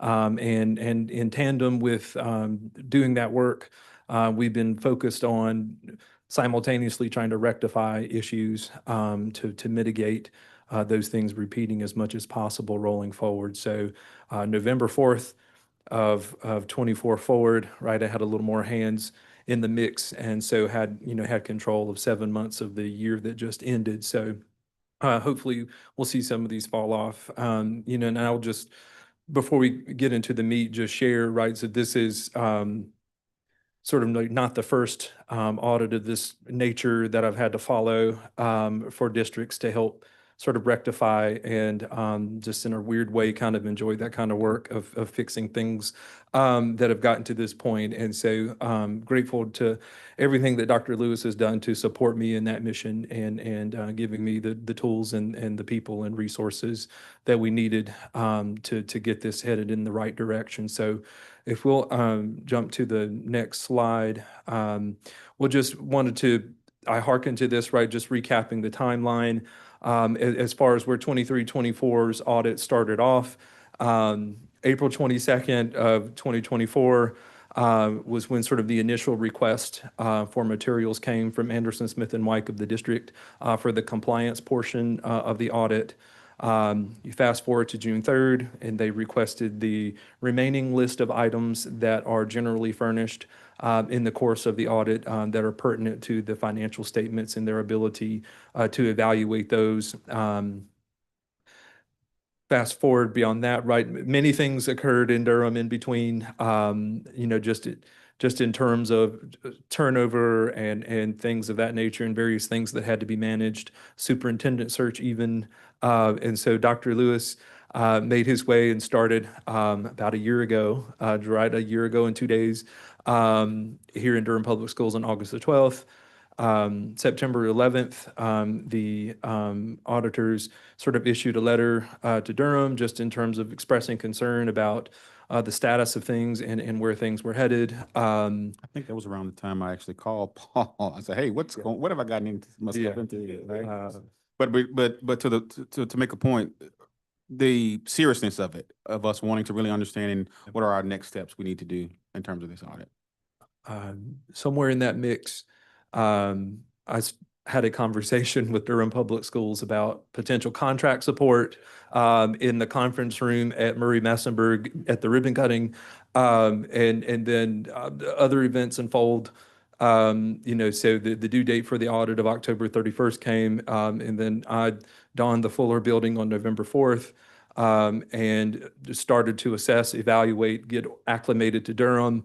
And November 12th, we were able to furnish the materials that were originally requested on April 22nd and get those into the auditor's hands. If we progress to the next slide, we have the... Mr. Street, I do want to acknowledge and thank Sierra for, being in the role and keeping things steady. And as Jeremy Teeter mentioned, when he came to Murray-Massenburg to talk about some contract work, that's what he came to do, just talk about some contract work to help us out. And I remember sitting across the table as he was talking, and I just said, "Stop, what are you doing?"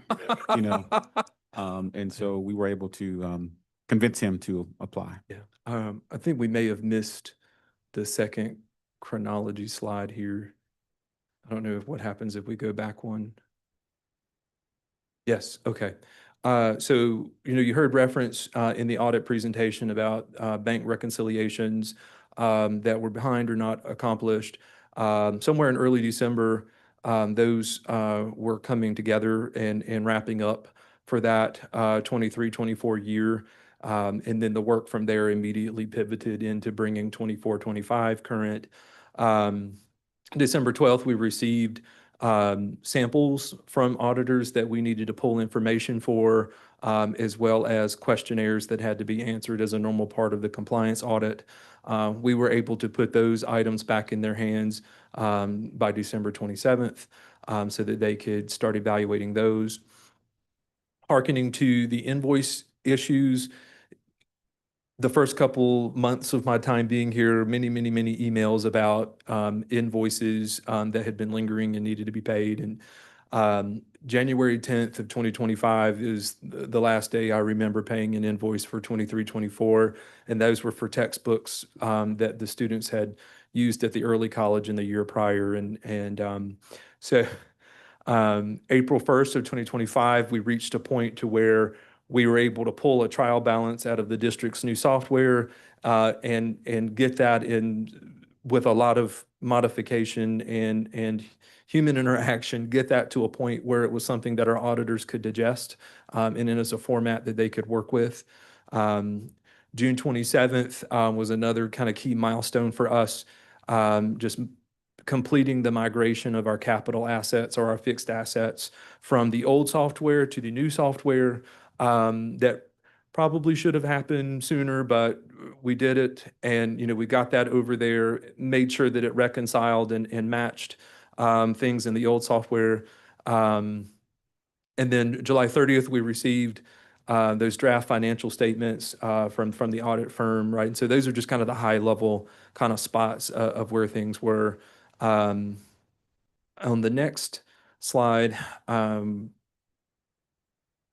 we'll sort of get into sort of the issues, right? And so it just was important to provide additional context. So Durham Public Schools was the first school system in North Carolina to use Syllogist.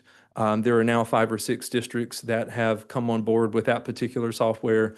We're hearing from them now. So they're 4 of them are now undergoing their first audit in that software because they came on board about a year after Durham did, and having some similar experiences and seeking advice on how to get things where they need to be so that they can be auditable. So in tandem with that, a very public conversations about the 24-25 budget conditions that we had to lead through at the same time we were working on this audit, clearing up the unpaid obligations that we talked about, just managing normal operations for 24-25, right? So we had to keep teachers paid, keep things moving. And then in tandem with that, developing Dr. Lewis's first superintendent's recommended budget for the 25-26 year and hitting a reasonable target for our county commissioners. So very eventful 7 months. So from there, on the next slide, we start to address, and so we can roll one more. We start to address these findings and management letter comments one by one on what the new administration started doing. So even, right, to be clear, ahead of this audit, we knew some of these issues were there just because of our knowledge of best practices and that we had some work to do. So the bank reconciliations for the 24-25 year, those are current, right? They are complete, right? And so we are already underway reconciling the first month of the 25-26 year even, right? So we're as current as we can be in moving forward with that. Been investing a lot of time with our accounting staff, making sure they had appropriate development on best practices. There's some new leadership in that department that we're very proud to have brought back to Durham, who used to be here before. And really focusing on that work. And my goal is to get them to the point of where we're really doing daily reconciliations and we know what's going on a daily basis. And so we're getting closer and closer to that with their practices. Another part of that finding really addresses the construction and progress schedules and the construction contract schedules for Durham Public Schools. And so we have realigned some responsibilities in the finance department so that our staff that does construction accounting is more squarely focused on that. And we've removed other items from that staff's plate, particularly knowing just the magnitude of the work that we've been doing with bonds and hopefully more in the future. So that person can really stay on top of that work and not have other distractions, because it's enough to be a full-time job to stay on top of our construction accounting, as you all can imagine from past events. On the next slide, we address the second finding just in terms of purchasing behaviors. And this is a space where we certainly communicate expectations of how things should flow, right? So every purchase in Durham Public Schools requires a purchase order. And in fact, the software that we are using does not allow you to process payment without the purchase order being there. Older software would allow workarounds where you could evade a purchase order and do a direct pay. Can't do that, so you have to have a purchase order. But it is a matter of timing and proper planning, and that's a space where, it's not just the finance leadership, right? That's leadership throughout the district expecting folks to follow policy and best practices with finances. And I'll just give you a great example of something that was very fresh off the, on my plate today. I was getting off exit 3B. It's 7:45 this morning, and I got a text, "Oh my God, I need you to please hurry up and sign a contract." When did you send it? And so it came into my bucket this morning. They had the contract, was signed by everyone else on July 28th. We got it today for someone who's planning to come in and do work on Friday, right? So it's just a matter of planning, right? We could have had that contract in finance on the 28th of July, for example. And so we're just working to call those things out. So we'll just need your support. So as we continue to be stern and firm sort of about those expectations, and if anybody, kind of vocalizes that we've been stern about the need for timely purchase orders, you'll know why, right? This is why we're doing that, and we're not trying to be difficult to work with. The next finding is just related to the budget violations. And so we have worked in a very public and transparent way with the very new budget team on having practices in place where we're budgeting appropriately. And so the budget resolution for 24-25 and the budget amendments that we processed here in Durham in 24-25 set us up in a way that we would not repeat these types of findings in that 24-25 year. So we feel good about that and how we're managing that now. And ready for the next slide for 24-04. So again, this is just about the timeliness of the audit. We had questions about that. Very relieved that the state's deadline has shifted out to December 31st. I'm not sure so much they did that for Durham Public Schools benefit. I think that's more for cities and other local agencies that we're seeing a growth in late findings or late audits. And so we'll take the extra time, but we know what to expect. We receive the same requests every year for the same things. And we organize our work around what we know the auditors are going to ask for. And so we've structured ourselves so we're already populating things. Really, July 1st, we were immediately populating things in our shared drive for audit materials so that they're starting to populate and we have stuff ready to go. So here now that the contract's approved, Mr. Carson's at a point where he can see what he needs to select samples and we can make meaningful progress for the audit. So I feel good about that. I said it in my interview for Durham, and I'll stick to it, that I've never had a late one for years that were my responsibility. And so we're determined to continue that trend. The next slide, we talk about 2505 in the workers' comp fund, immediate improvement for that, right? So in order to get this 24 audit done, we spent a very small fee, $2,500 to work with an actuary who specializes in self-insured workers' comp funds to analyze that and make sure we were holding back enough for our workers' comp program here in Durham. The 24 figures are correct. And we engaged him again for the 25 work. So this will not be a thing for us next time. Ready for the next slide.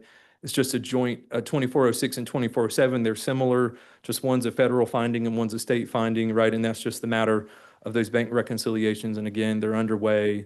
I think earlier I should have also addressed, right, our general ledger and our trial balance is also a big piece of that. And we've worked very hard to make sure we understand and can defend any balances that we have on our balance sheet. But certainly, right, this is where you start. Your cash accounts are where you start. They have to be in order, and then you push into your other accounts on the balance sheet to make sure they're good. And so we're very pleased to be current where that's concerned and working hard to stay that way. The next section, we start to address the items that Mr. Carson talked about in the management letter. They didn't rise to the level of material weaknesses, and we are grateful for that. But we also recognize that these are spaces where the finance department have work to do. So on the next slide, we address sort of the concept of salary exceptions, and that's terminology from the Department of Public Instruction, right? So for every licensed educator, we're required to follow the state of North Carolina salary schedules for their base pay. The state of North Carolina has a platform that evaluates whether or not we have paid those individuals correctly for that base pay. I will share that in the current year, when I walked in the door, there were over 2,000 of these issues that were outstanding for the first half of 24-25. So think about that list of contexts of things that we were working on. This was another huge lift for the finance team to evaluate and bring in order. In a super majority of those cases, the staff as a whole was not incorrectly paid, but there were portions of their compensation, like supplements, that belonged in local funds that were coming out of state and federal funds that we had to move out and do just a lot of one by one sort of rectifying to bring those records in order. It's also important to note that just as school systems are modernizing their business systems, the Department of Public Instruction is as well. And it has not gone well, and for them. And so a number of school systems have expressed concerns with the department because their system is far from perfect. It was working before. And so I think all these things were working before for school systems and the state, and then the modernization has wrinkled all of that. And so we ended the year with a couple of hundred of those 2,186 that were, or really it's 300 or so that were still in question. We immediately challenged 200 of them. We had supporting documentation to show that Durham was correct and that the state system was not evaluating it correctly. And then we've got another 100 or so that we're evaluating with the goal of having that cleared up by the end of September. And so it's been a very tedious process working with someone at the state sort of one by one to prove that we paid these people correctly. So I think the state has acknowledged that there are issues. They have pressed pause on using that system right away for this fiscal year while they reevaluate how they can clean that up. So just make you aware of that broader context across the state, and Durham is one of many districts that have wrestled with the state on that this year. Number two, on the next slide, right? So we talk about the reversion of months of employment. Very concerning, right? Finance officer 101 in North Carolina, right? Every tadpole finance officer is quickly educated on what months of employment are, what position allotments are, and that you must use those first. And so we were very pleased in the 24-25 year, that 117 months shrunk to 7.8. Still not perfect. It would have been perfect. We got to the finish line with a CTE teacher who was not able to clean up a licensure issue. And so we ultimately landed where we did with the 7.8, but a huge improvement from where those things stood.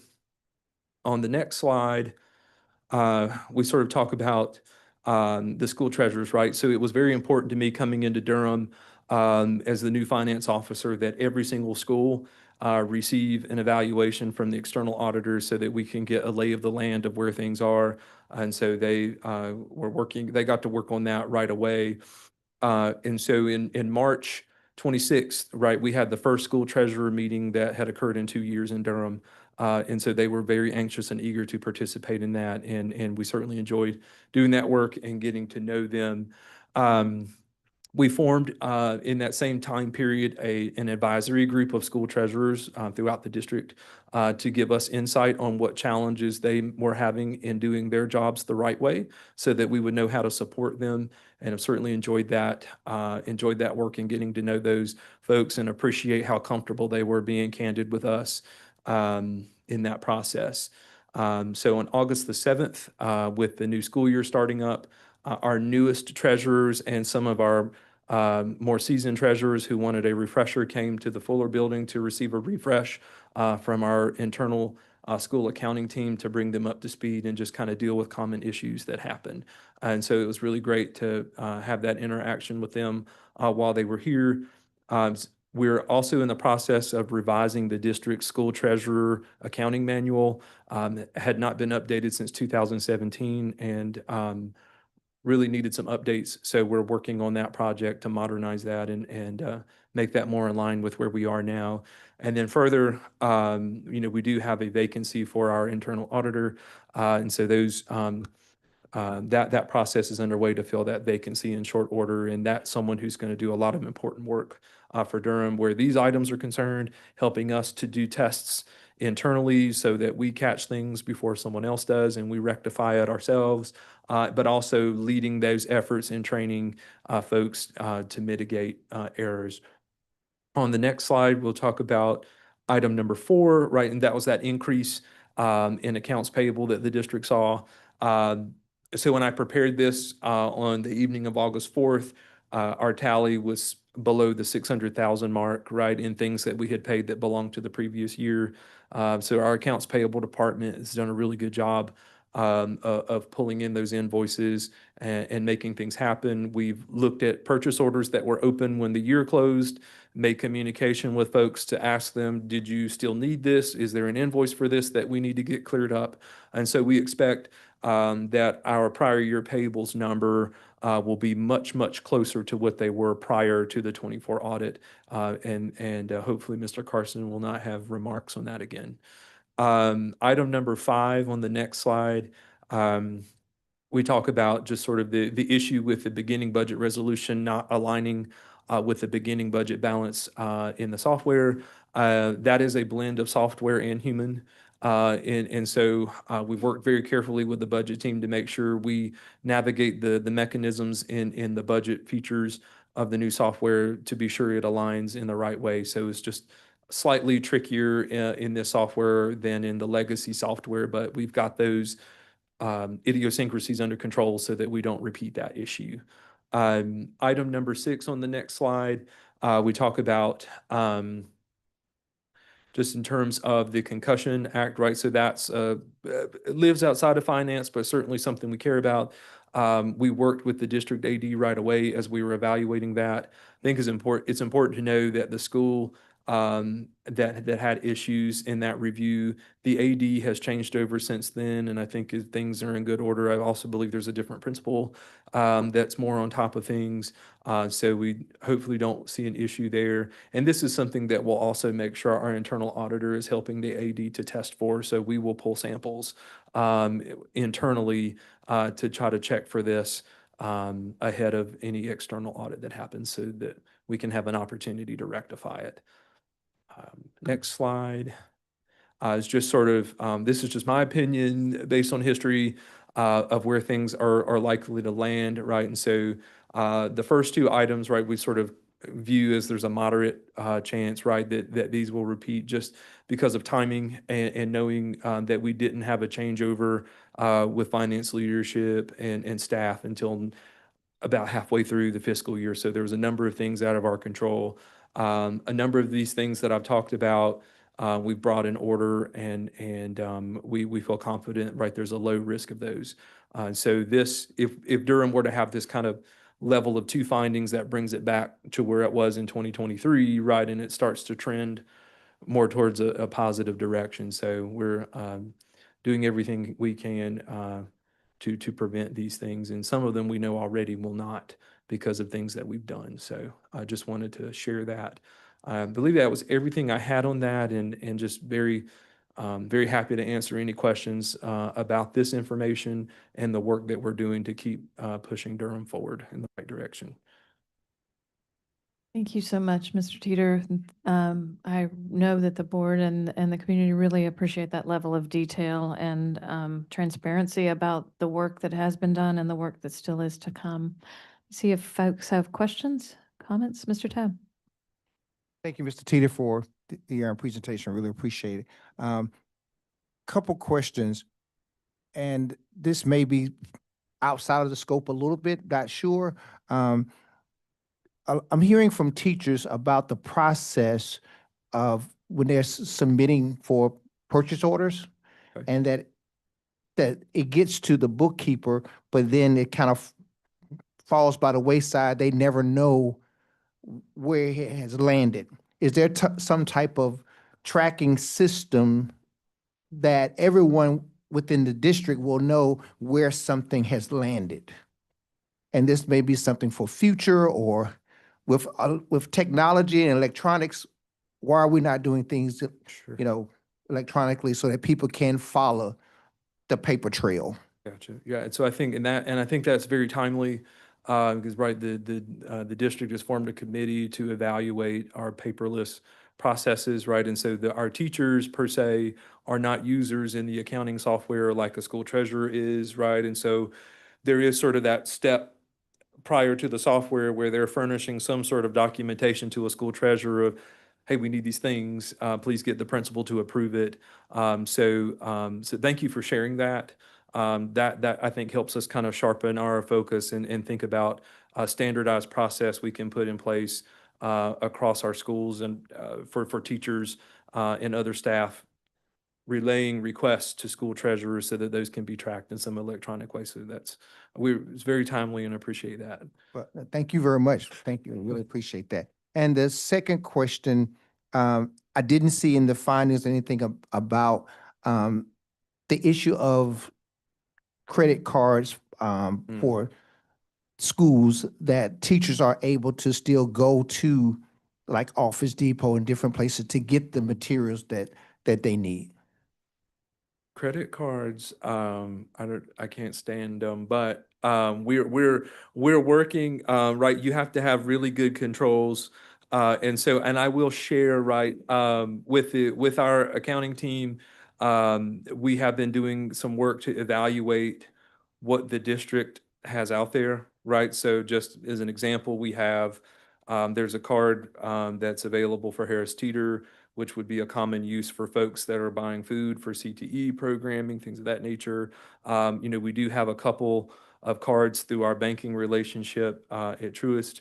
And so as the board knows, we're sort of in the midst of an RFP for our banking relationship, and a purchasing card program is something that's been important to us in that process. And I would just say in the near future, we're hopeful that we can implement a purchasing card program of sorts that will facilitate folks getting things that they need, particularly for vendors who don't accept purchase orders, right? So it's on our radar. But thank you. I know that teachers will really appreciate having something where they can feel as though they can get the materials as soon as possible without this long process of not being able to accomplish the goals that they need for the students. Absolutely. And so thank you for that. I really appreciate it. Thank you. Ms. Cardotton. Thanks so much, Mr. Teeter, for all of your work on this and for the very clear presentation. This feels like a good example of what former interim superintendent Caddy Moore used to refer to as glows and grows, where we're being really clear about where we could do better and how we're going to do better in the future. So my one question for you is just, will the board receive an update sometime before the audit on like how, like you're intending to put a number of different systems in place? You're already putting these in place. Will we hear back to hear how things are going, what's going well, what challenges are? And what could that look like so that we can kind of stay on top of things since we're ultimately responsible for. Right, absolutely. I think, and I've had sort of some conversation with Dr. Lewis about the quarterly reporting structure. I feel like the quarterly reports for the board can be more informative about things that are more pertinent, such as this. And so we're looking forward to rolling that out this year. And so so sort of that first new iteration of the quarterly report that you get will have more information just in terms of status of reconciliations, cash balances, just various things of that nature that are important to the board, particularly in light of the findings from 2024.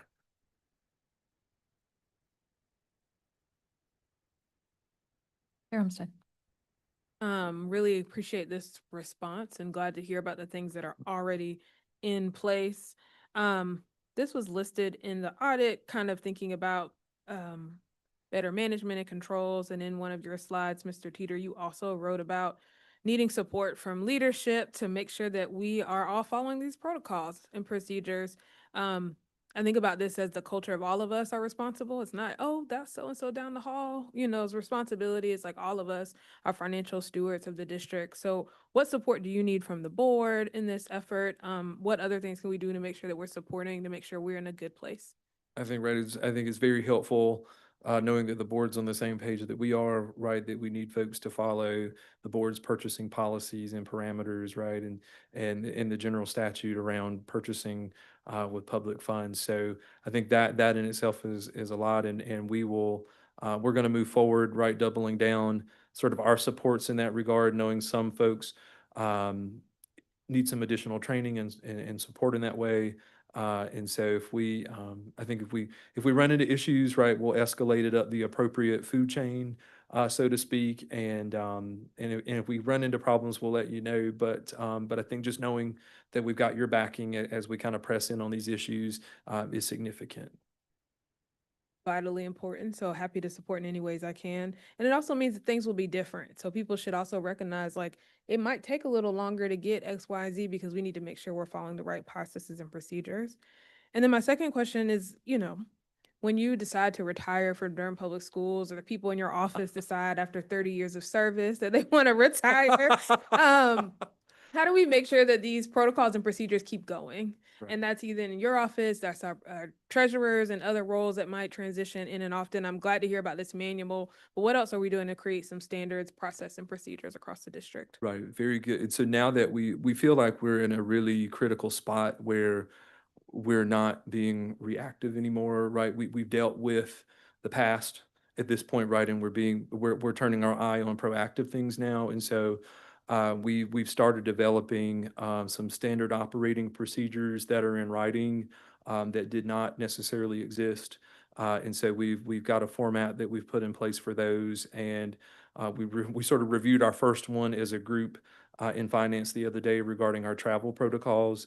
And so as we work through those, we'll be building just sort of a binder and really a digital folder of those that folks will always have to reference that have got step-by-step instructions. And we know that it has to be a living document that we revisit every so often, anytime we have a tweak in a process or something changes with our software. So that work is underway, and it's looking forward to having that done. I think another piece of that is in the investment of existing staff in terms of including them. And this is something we talk about when we talk about bench strength. So who's the next person up? I've even had some conversations with some folks in his department, that have some specialized skill sets that they are the ones that are doing the work. And so what would happen if they were to leave, and so really thinking about bringing others along, and Jeremy does a good job of including others in meetings and assigning tasks that, when he does decide to retire in 30 years, that next person is ready. Yeah, and I do. I'm very appreciative, right, of the support we've had with the finance staff, and we do have we've got some folks that are a decade behind me that we're just working to develop, and I'm asking them, follow me, come listen to this, come see this, come watch this, so that there is more than me who knows and is battle tested in that way. And so we've got the right people, and so we're continuing to invest in and focusing on that PD. And I'll share the entire payroll department is going to a 2-day workshop at the beginning of September, hosted by a professional association. And we're jumping on every opportunity we can to develop every person in every position in the department. Love that. And that will also get out to schools and all the people that are touching money, and Yes. we'll have some standard operating procedures. Thank you, Chair Umstead. I want to call on Ms. Chavez. Thank you. Thank you, Mr. Teeter, for this report, long-awaited report, and on all these reflections. I wanted to just comment on the training. Glad to, hear how that is being incorporated and will be done regularly. Obviously, we are in the business of education, but sometimes we forget that people need extra support, or as you said, more proactive support around what those processes should be. I have one question. This might be a Mr. Keaton question, but around school nutrition. So, and I can't see all who's in the room, but I wanted to ask about something Mr. Carson mentioned. Other districts are, using CEP, but in a way that's financially beneficial. I was wondering if there are any insights that we've gained thus far on how districts are able to use CEP in that way. If that is, too far down the lane of school nutrition specifically. I was going to say, Right. like, I think in my scope, I've not seen a district leverage it in that way. But we have talked to Mr. Keaton about some other programs that we are familiar with that have proven to expand the revenue coming in, and we're hopeful that we're approved for those programs. And so I think we'll, have more to share on that in the near future. At this point, I think out of my colleagues that I'm familiar with in districts who have done that, we haven't necessarily seen success. It's a really delicate balance with that. So I think for now, right, we're sort of working on our plan B in Durham to bring in income in other ways and evaluate things that are and some practices that have been expensive that we don't have to do to deliver our quality meals. So trying to strike that balance now for sure and do everything we can. Thank you. Thank you, Ms. Chavez. I do want to acknowledge that unfortunately, Mr. Keaton is not in the room, but certainly something that I think that we can follow up with him on later as well. I do want to acknowledge, as you're talking about CEP, it reminded me that but due to the federal cuts, that we are looking at changes in the DINE program that has been an amazing resource for students and schools in Durham for decades. And there will be opportunities to celebrate the staff that are leaving because of those federal cuts. But as we just grapple with things that have been built and impacted students in such positive ways, I think it'll be important for us to continue to watch the federal landscape and the state landscape on behalf of the progress that has been made. I so much appreciate, Mr. Teeter, the thoroughness and the methodical way that you have worked through almost every system that finance touches: payroll, budgeting, accounting, even working with HR, just the improvements that you and your team have made. And I want to acknowledge that it is a team, and a team that experienced a lot of turnover prior to your arrival and during the fire that we've come through. If folks, and I appreciate Dr. Lewis, you recognizing and uplifting the work of Miss Ojijo and her leadership during that season, and how much of her heart and time she poured into this district, and making sure as much as possible folks were continue to get paid. Also acknowledge and apologize to vendors. It is not like Durham Public Schools to pay vendors late. That's embarrassing and can't happen again. That shouldn't and won't, I trust, going forward. If folks are interested in the position for internal auditor, that one's still posted, Mr. Teeter, and Yes. that would be great. I love that that's part of your controls going forward. I love the focus on construction and capital as a specialized area. So critical, especially as we're looking towards a bond next year. But just gratitude for the progress and the acknowledgement that there may be findings next year. But we're going to do everything we can to minimize those and stay ahead of those. And I've heard good things from school treasurers already. They love being back together and the trainings that are going on. Any other questions from folks before we move on this agenda item? Mr. Carson, did you have things you wanted to jump in and say that Mr. Teeter reminded you were? No, man. You both share that eye for detail that is great to have here. Dr. Lewis, please. Yeah, thank you. Spire, I just want to also send my gratitude to Mr. Teeter, but not only Mr. Teeter, his entire staff. He have some rock stars in business and in finance, and some folks that are really dedicated to this district and really dedicated to getting it right. And so this could not have happened without Mr. Teeter and his entire team. So a huge thank you to the entire team. But also I want to just share with our staff and families as we continue to be responsive to what you all share with us in terms of financial transparency. As you know, we did, no, we didn't, I didn't have anything to do with our Office of Public Affairs, released the Dollars and Decisions series. And so we are continuing that. All of our staff and families should have received an email on August 12th that just kind of outlined, what is a financial audit, and, who performs the audit, and then just being transparent with why is the audit late. And so just being open and honest about that. And so I think that's one of the ways we get better as a school system, is that we're continuing to reflect and get better, but most importantly, share the wonderful things that we're doing, but also be responsive to where we need to improve. So I'm excited about the direction we're headed, and we will reduce those findings for next year. Thank you so much. This brings us to the end of this item, and I think Mr. Carson probably might be able to head out. Thank you, Mr. Carson, with gratitude.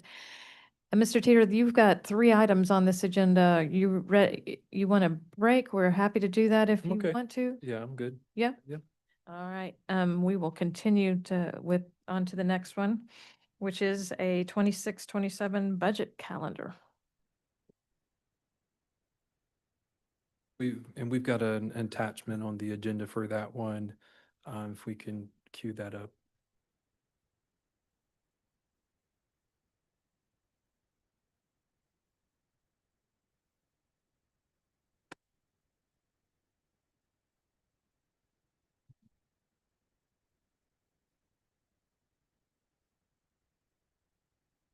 While that's queuing up, right, I'll share that we've developed this calendar in mind with trying to have a more aggressive timeline in developing the budget, and specifically Dr. Lewis's request to the county.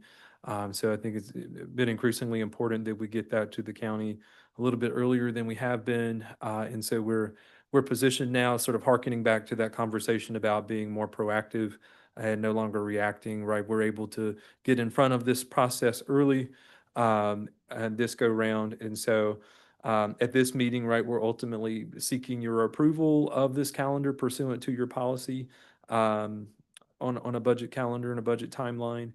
And so we are, to get this process going, we are asking our colleagues to submit expansion requests to the finance department by October 31st, which is a couple months earlier than they're accustomed to, but it's kind of fresh because we already have people asking us for stuff now, and we have told them, hey, get that to us closer to October 31st so that you can get that in the next cycle. So we're going to modify the forms for them a little bit this year to make that easier for them, and to develop that a little bit better. Still seeking to have some couple of public hearings in this process, and we've got time to kind of talk more deliberately and intentionally about things that we can do to increase turnout and input from the community in a meaningful way. And we had a couple of hearings scheduled last time, very sort of sparse attendance. And so we would love to see that increase and have more participation, particularly ahead of time. So that we really do want the feedback so that we know what's important to the community. So we've got time to get in front of that this year and do some things to spur that participation. Our goal is to unveil sort of the first draft of Dr. Lewis's recommendation at the December 11th work session. And I'm using sort of the term draft this time, sort of with the knowledge that this will be our first time carrying the budget through the meet and confer process with DAE. And so I've sort of advised Dr. Lewis that we'll need to contemplate a meeting with them in early January specific to budget and finances so that we can receive their feedback to that draft. And then we can have time to consume that, digest that, figure out what we'll do with that feedback at that point in time. And then from there, we'll share that feedback with the board that we received to make sure you're aware. And then middle of February, it would be our goal to bring the draft back in front of you.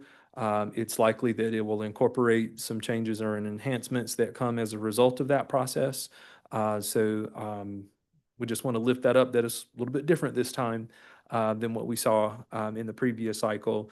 And then ideally, we would have board approval at the end of February versus the end of April to try to get that in the county's hands by March 1st and continuing to be partners with them. Really sort of all I wanted to say about that, and happy to answer any questions and receive feedback ahead of you adopting that calendar. Thank you, Mr. Teeter. It took me a minute to make sure that we are working on the 26, 27 budget in 25, yes, 25, 26. I have a question if no one else is, I'm looking around hoping that everyone else is jumping in, but no. Okay, so this to me is accelerated, and that is, I have mixed feedback to that. Like here we sit now with no state budget. We got a little mini budget where some people got a little bit of a pay step increase. Some people are still waiting. We have no idea what's going to happen, and we're in August. And so I know that our MOU with the county kind of has us give them a draft by March 1st, but I've always thought of that as a draft. Statutorily, we have till May 15th. And so the part that makes me uncertain about this calendar is that time in between them and any information that we would have that would further change our need to adjust a budget. And wanting to hold on to that window if we can in some way. But I'm just going to put that out there for others to think about as we go forward. I saw Ms. Chavez has a question, and then other folks in the room. Right. Thank you. I'm so glad to have this calendar. And just in response to what you shared, Ms. Beyer, I don't know if I have exactly the same concerns, but it is an issue. I do think aligning what we're doing with the state is a continual issue. So I'm not sure how to solve for it, I guess, is what I would say. But I did want to mention I'm glad that Mr. Teeter, you said something about really advertising these hearings and getting the word out.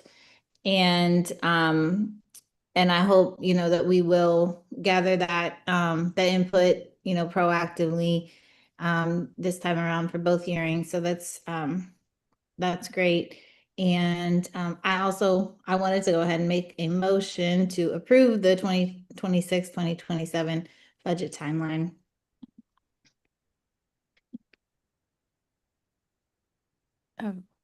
Second. Thank you. It's been moved by Ms. Chavez and seconded by Chair Umstead. and I see Ms. Carter Otten. Ms. Chavez, do you have other discussion before I move to another board member? No, thank you. Okay, thank you. No, thank you. Thank you. I was just curious to hear Mr. Teeter's response to the concerns that had been voiced, because I imagine that you might have something to share with us. And Right, I would totally understand the state piece and equally frustrated that counties and school systems continue to comply with deadlines that are prescribed for us in general statute, and then we continue to operate in that space when the state, for more years than not, right, they've not delivered it on time many years in my career on their end of the deal, and so that has been a juggling act for us for a while. We've seen some years where shockingly they did get it on time. We've seen some years where it was late September, late October, December, and some years that they kept trying until May and just gave up, and we just stuck with what we had. And so it's hard to say what will happen this time. And so um, I think we just sort of plan and we forecast the best that we can, and we always, I guess, reserve the right to bring this back to modify it if we need to push it out a little more, right? If we have some concern about delay, I would be comfortable bringing it back to the board to say, hey, we need to push this final target out to the end of March instead of the end of February, for example, if we had some extenuating circumstances.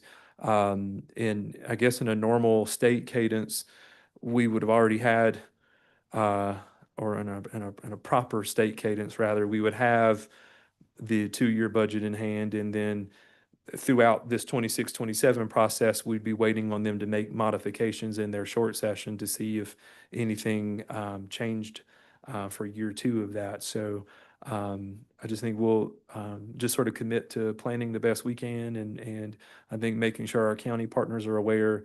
We've very much been forced into an environment of forecasting in a conservative way while we wait for the state to do its work. thank you. Yeah, I appreciate that. And I think I like the idea of planning for it to be early and then knowing we can modify it, because then it gives you wiggle room. It's like if I plan to get somewhere at 5:30, but I really have to be there by 6. Feels more comfortable for me. I might have to do that sometimes. The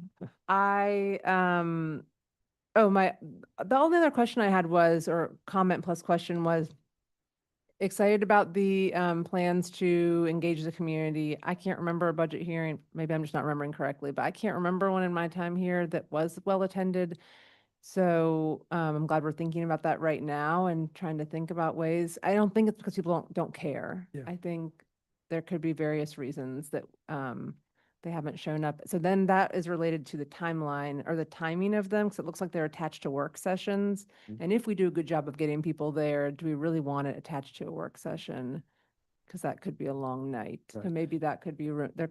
Maybe there's room for flexibility there also. I agree, yes, and I do think we still have opportunity. I know we touched on this last year, and I think just due to timing constraints, right, it was hard for us to proactively plan the last cycle to do something special separate from the typical board meetings. And so I think we've got some time to brainstorm an additional date to also insert in here where we do something that's sort of isolated, that's budget specific. And certainly not married to these public hearing dates, right? We can move those if needed. The only thing I have seen in my career that's made the turnout high is if we're recommending something that people don't want to see cut, right? And I think that always seems to bring folks out. So I don't know. Yeah, so we're gonna work on that and work on some strategies on that. Here, Umstead. Also, remember 2024, the budget hearings were well attended. For many reasons. Uh-huh. I think including there was a lot of things that people wanted to see in the budget and wanted to make sure that we took a big ask across Yeah. to the county. I think I agree with Ms. Carter Otten, and maybe would love for us to just put a hold on a date that's not a work session date. now so that we're not trying to scramble to do that later. And then we can just hold that. And if we need it, we use it. If we don't, it's easier, I think, to drop it off our calendars and to add it at the last minute. I think this will be challenging and it'll push us all up a little bit, but I think that could be helpful and have us thinking about next year's budget already. Like it's time to have that conversation. I guess as I've sat here wondering about my initial concern about this February 26th, I think I'd be great with it and ask my colleagues if we could make it say like authorize initial funding request to the county commissioners or some like draft initial something that makes it a little more clear that we might have some flex. What concerns me greatly is that that is also the window when other growth expansion requests are coming into the county for them to evaluate. So we're competing with maybe the sheriff might have something or the library or Durham Tech or what, that we want to make sure that we're in the mix too, not we told them too early, we only need 2 million extra and we end up needing 20. I don't know. That window still concerns me as being, we're cutting ourselves off potentially without full information. I don't know. I mean, the MOU hasn't been revisited in a little while, so we can revisit that. If I remember correctly, one of the reasons why we wanted the request in early is so we were on the table with all the other requests that they had. And as they planned for when their budget presentation was going to happen, they had DPS already versus I think there were times in the past where the budget presentation was getting presented and DPS's request had not made its way fully to the county manager yet. And so I think, I don't know if 2 weeks or in mid-March or late March helps, but we could have some of those conversations with them as well. Ms. Harold-Goff, and Could you suggest your wording again on how you were thinking about that? It sounded like to me you were saying that we could maybe phrase it as like a first projection or something like that. yeah, that's a good one. Authorize projected funding requests to county commissioners. And Ms. Chavez has a hand up, so she probably got something wiser than I have.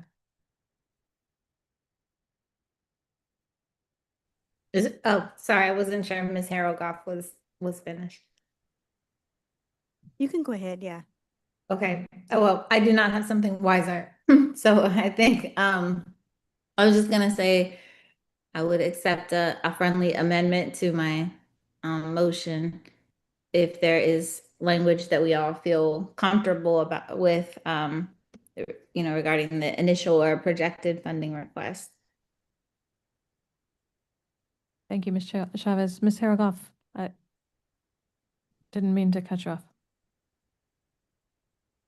I don't have the motion in front of me, so I don't want to misstate it, but I do like the idea of it being, because that's what I understood it to be that early on. I agree with Ms. Carter-Otten and with Mr. Teeter of being able to think about these things earlier and have some flex time for, if amendments need to be made, but at least having a picture, a good solid picture. So my understanding was that February date would be an initial our initial projection. By way of till we get to the final projection. So I like that language if that works. And if somebody else could state it with that language, that would help me because it's not in front of me.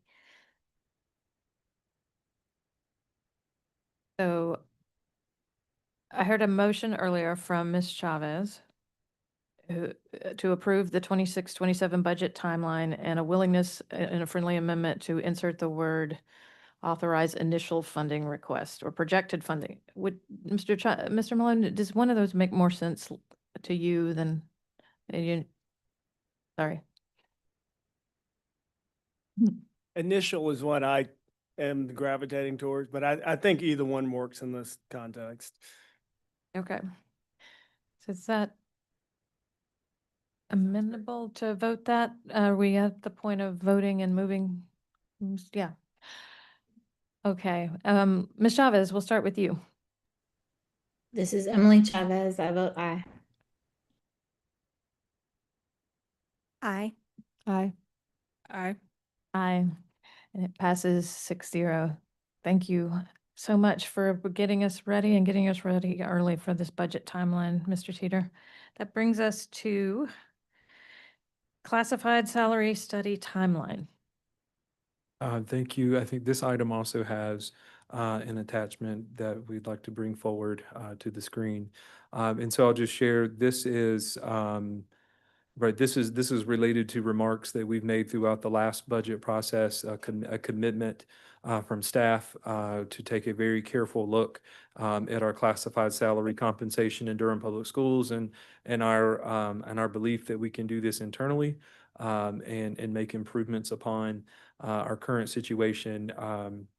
And so with that timeline, sort of recognizing, right, this is also married to the budget calendar that we just discussed, and that arguably, this has the potential to be the largest expansion item in the 26-27 process, depending upon, right, the results of our review. So, we saw this draft at the August 5th cabinet meeting. August 5th, we also touched on this timeline in the agenda review process for this meeting. On the calendar, right, we're seeking your approval to sort of move forward with those prescribed dates. August the 18th, we are seeking to release a survey to our classified staff in order for us to start gathering data and insight from them so that we have as much information as possible while we undergo this work. Our target is to have those back on September 2nd after the Labor Day weekend. So allowing a couple of weekends there in the mix so that they can have as much time as possible to concentrate on that and give it the fullest thought possible. We're working with human resources as a collective across departments, making sure that we have updated job descriptions for our classified positions, and those are where they need to be. That's going to be sort of an important data point for us as we triangulate between the surveys, what we know about the market, as well as what the job descriptions actually say here in Durham. The 25th of September at that evening meeting, we're planning to share an executive summary of what we received from the classified survey, just to give the board a sense of some trends of how people are feeling and what other patterns we might see from that component of the study. On October the 9th, we'll be seeking to unveil for the board some proposed schedules that really address a couple of different elements. One element being addressing the compression issue that the board has heard about at a number of public comment periods, as well as evaluating positions for appropriate placement on grades in the salary schedules and making sure that it's in line with the complexity of the responsibilities as well as in line with our perceived peer and aspirant employers. On October 23rd, we'll review all this again with the board and fine tune that with any recommendations, suggestions, questions that we might have received from the 9th. And we'll be looking for your permission to incorporate that as an expansion item in the superintendent's recommended budget so that we meet our own deadline of October 31st for expansion items. And then it's just a reminder here on that calendar that December 11th is the target for us to unveil the first draft of Dr. Lewis's recommended budget, where I imagine this will be the item that garners keen interest. And so that might spur that public hearing participation that we were just talking about with the knowledge that this is going to be a really important aspect. And so just in addition to these dates and these targets that are outlined, there's going to be some really important analysis that goes on behind the scenes with us evaluating compensation tables from other employers, evaluating those survey results, having interviews with staff when necessary and with supervisors when necessary to seek clarity. And so we will, in between all these dates, we're going to be engaged in those activities to make sure we can bring you the best report possible. Happy to answer any questions that the board might have at this point. Chair Homestead.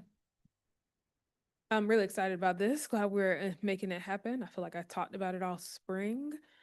For some of our classified staff members who might not be assigned a laptop, how are we going to make sure they have access to this survey? Yes, so right, we see that very commonly with our skilled trades in transportation, food service staff, right? And so we'll work very carefully with the Office of Public Affairs and those supervisors to make sure that we have mechanisms in place to garner participation there. And that's certainly a sector of our employees that we're going to monitor their participation especially carefully because we definitely do want that participation, and we know that's a vulnerability for us in terms of participation. So we're going to be all over that. I will say the platform that we're using is very mobile friendly for cell phones, and we can also ensure that departments and schools have dedicated devices should our staff need a laptop to take the survey on. Other questions, colleagues? Ms. Chavez? I so appreciate, Mr. Teeter, you taking the lead on this and being able to do it in-house. That's going to be an incredible gift to our employees and being able to expedite it.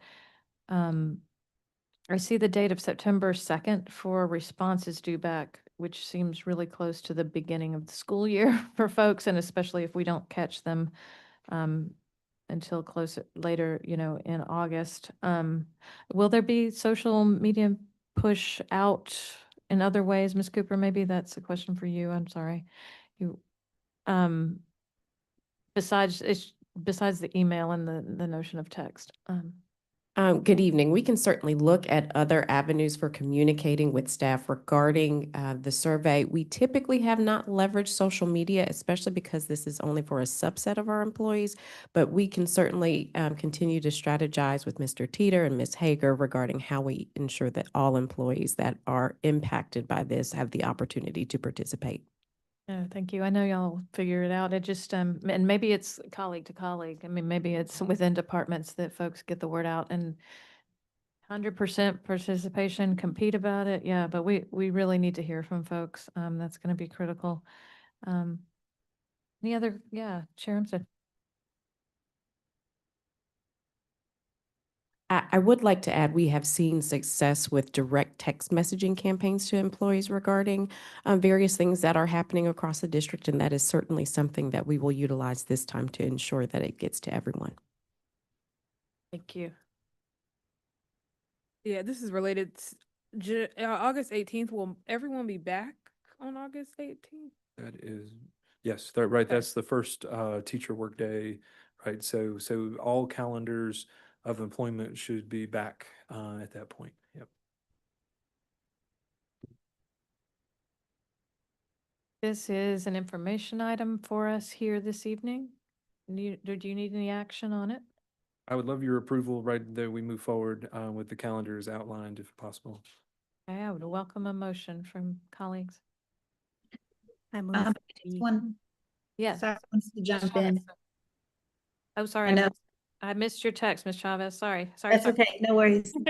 I had a question first and a comment question. I just wanted, I kind of mentioned this last week, but I'm interested to know what our goals that we are trying to accomplish by the classified study are, what we want them to be. I'm interested to know what my colleagues' thoughts are about that, because there are a lot of different things that we have tried to accomplish through various salary studies and the attempted implementation of those, attempted or real implementation of those. So, I think there are just a lot of things that we often try to do with, our wages, our salaries. So, I think we talk about being competitive, retaining staff, which is a major part of our strategic plan. Also, addressing compression, also paying market wages, like beyond, other school systems, like for, these roles, and also, raising to living wages, being competitive with county and city jobs and that kind of thing. So that's my comment / question. I'm interested to know what our goals are, when we'll have more conversation about that. Yeah, Mr. Teeter has thoughts. I appreciate you bringing that back into the space, Ms. Chavez. That's super important. So I think certainly first and foremost, right, we want to address the compression issue that we've heard very loudly and clearly from our classified staff. Make sure we give that a proper look. I think too, just from a clarity perspective and an operational perspective, making sure that the schedules that we put in place at the conclusion of this study are clear, they're easy to follow, people know what it means. Someone coming to Durham knows what it means, and can ascertain if they're willing to come to Durham for that compensation, and that we sort of uncomplicate how we have to process things in payroll and HR with this notion of legacy differentials, evaluating folks against 3 previous salary schedules, right? So just really try to simplify this, streamline it, improve it. But also keeping in mind that we have to, as we've talked about with teacher supplements, right? And if we're not making progress, we're falling behind, and it's the same reality for classified pay. So we want to keep that laser focus on making sure that we're competitive, and just really sort of echo sort of loud and clear that we know we have some work to do in the living wage space, and trying to keep pace with the inflation that we've experienced over the past couple of years. I think also recognizing we may go into this, and depending upon how the budget process goes, we may not have enough money to do everything at one time. And we may have to contemplate prioritizing it over a couple of years, taking care of the most pressing needs or the greatest disparities first, and working through that and setting priorities, right? So we've certainly seen that with salary studies in other districts where it's taken a couple of years to fully execute all the recommendations. So just really a multitude of concerns, and want to make sure that we've got, at the end of the day, salary schedules in place that help us to continue to invest in that next generation of staff that we've been talking about. And I think it's just that, being responsive to our staff, valuing our staff, being able to invest in our staff from a retention standpoint, and also being able to recruit, but most importantly, to ensure that we are competitive in terms of our wages. And then obviously the data from this will help inform our upcoming budgets. So I think it's a part of a bigger picture that we're trying to accomplish here, is to invest in our staff. What we heard, even during the listening and learning session, when we heard from the survey for our budget priorities this past school year, is that we need to invest in our staff. And this is one way to do this in the broader picture of ensuring that we are competitive with our counterparts. But then most importantly, making sure that we are on the right path to ensuring that we are the premier school system in North Carolina. Thank you all. Follow up? Yeah. I just wanted to say, yeah, I think that I appreciate you all sharing, Dr. Lewis and Mr. Teeter, what you see is the goals, or some of the key goals of this project. And I think those will help us to prioritize the changes that we make, this year versus next year, looking in the future, since, as you said, Mr. Teeter, we will likely not be able to make them all at once. And I look forward to the information we gather from that survey, because I think that sometimes we can be detached from the realities that some of our staff are experiencing. But hopefully that will bring us closer to their experiences in all sectors of our district. So thank you. I appreciate that, Ms. Chavez. I think when we talked about this previously, you helped me remember that we do want all of the things. We want to address the compression. We want to address the living wage at the bottom and lifting everyone up. We want to be the most competitive, and we want it all, and then we struggle. And I do, yes, Chair Umstead wants clarity for staff so that they know what they're getting paid, so that we can deliver on what we promise. I do think, Ms. Chavez, you reminded us of how helpful that exercise that we did in the spring with budget priorities and the spreadsheets that Mr. Teeter developed for us as we and the cabinet worked through different scenarios. And so that kind of work, I think, was helpful and be helpful for the public and Meet and Confer team and others to do that kind of hard work as we all lean into Durham values together. Other comments from folks in the room? Ms. Chavez? Otherwise you do would like some action on this, Mr. Teeter. Yep. I'd move that we approve the classified salary study timeline. Second. Been moved by Chair Umstead and seconded by Ms. Harold-Goff and Ms. Chavez simultaneously. Any further comments? If not, Ms. Chavez? This is Emily Chavez, and I vote aye. Aye. Aye. Aye. I vote aye as well. It passes 5-0. Thank you so much, Mr. Teeter, and thank you for getting us to your final agenda item. Thank you. The mini budget and the supplement updates. So we also have a presentation attached to this one. I wish the first part of this was a little more heartwarming. So we do, right, so the General Assembly did, through House Bill 125, put in place a mini budget that the governor ultimately signed with a significant amount of protest regarding its shortcomings, or regarding the General Assembly's shortcomings for investing in employees. And so on the next slide, we just sort of bullet some really key points of what it actually does. And so at this point, it does not include any across-the-board state-mandated raises for employees, unfortunately. It does allow for school systems to move forward with advancing our certified employees where applicable to the next step on the schedule. That still is not exciting news for some certified employees. If they were on step 15 to 23 last year as they advance to their next step, that does not mean a financial gain for them in their pay because of the way those schedules are structured. So that remains a challenge. It did formally increase the amount that we contribute into the state retirement system from 24.04% to 24.67%, and the amount that we contribute to the state health plan per year for an employee from $8,095 to $8,500.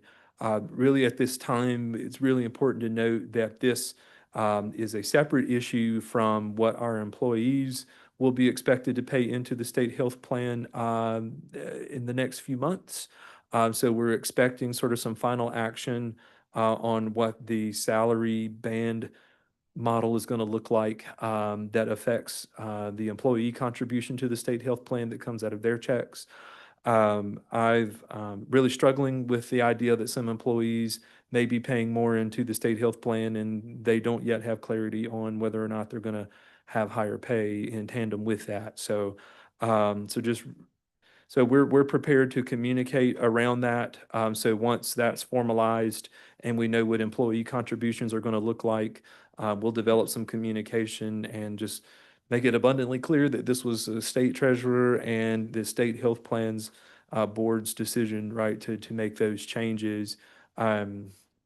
We've had to do related to that our IT department receives a lot of praise and credit in tandem with our payroll department and benefits teams to even get the necessary reporting in place for the state of North Carolina and the health plan to be able to determine what our individual employees are going to have to pay in. So we've had to make some significant modifications to the data that we share with the state health plan in order for them to see that happen. And I would be remiss if I did not publicly thank Paul Majumbi and his team for everything that they did to help us get that information ready for the state health plan. So it was a huge ask of school districts across the state to make that happen. On the next slide, we do try to move into some more joyous news in that the board, in our conversations with the board through the budget process, we sort of reached some consensus on some expansion items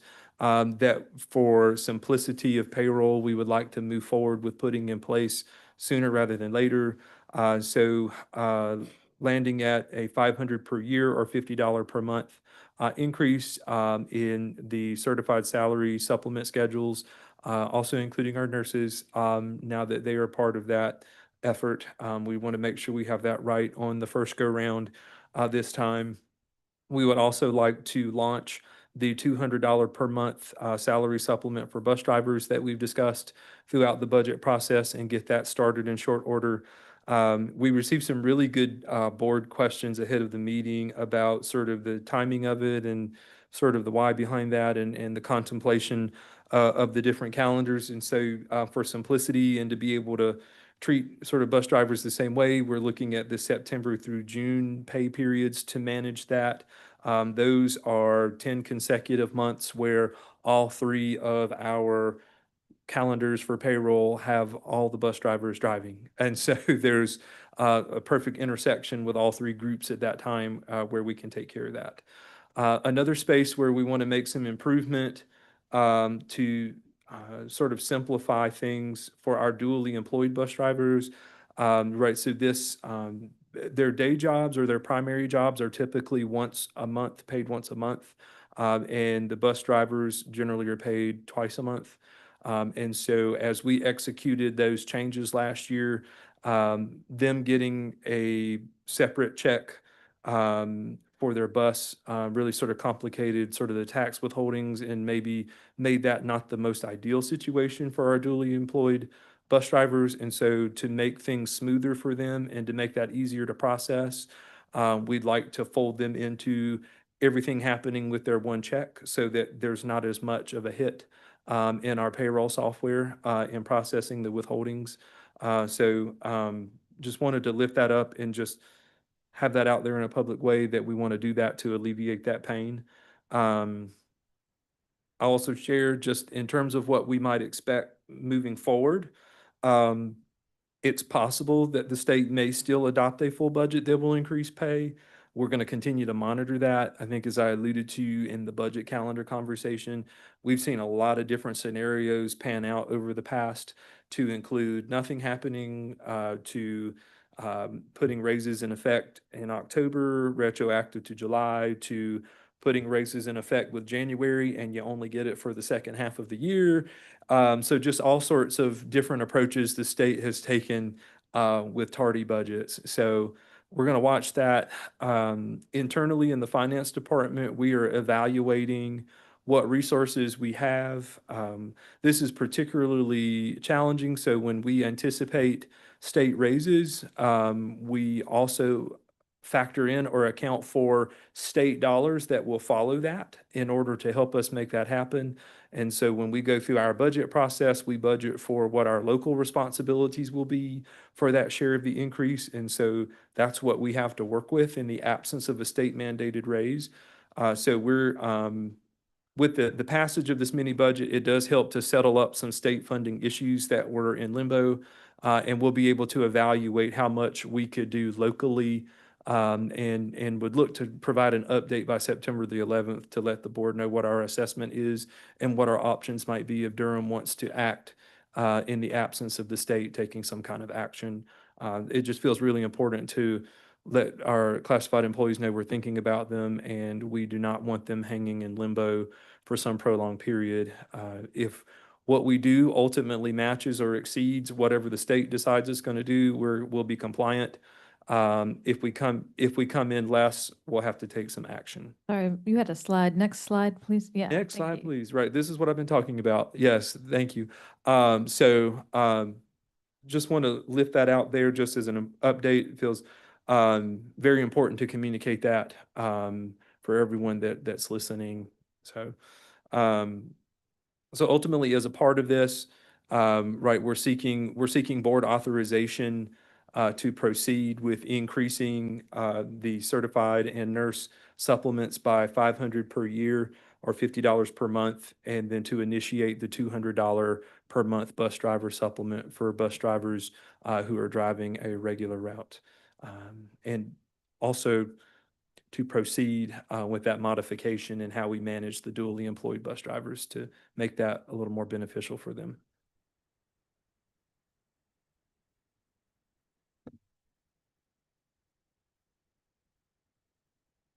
Mr. Teeter, thank you so much for helping us lead through this time while we wait for the state to go back over there and finish their work.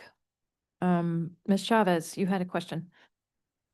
Yeah, I just wanted to say, thank you, Mr. Teeter, for this outline, and I want to go ahead and make a motion to approve a local salary supplement for certified staff on the state certified salary schedules and nurses by $500 a year.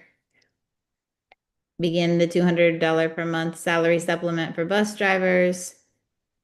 And I think this needs to be included as well. Allow for duly employed bus drivers to be paid once per month. Second. It's been moved by Ms. Chavez and then seconded by Ms. Harold Goff. Ms. Chavez, did you catch nurses there in the $500? Yes. Okay. So thank you for that. Other discussion on this item? If not, no, Chair Armstead.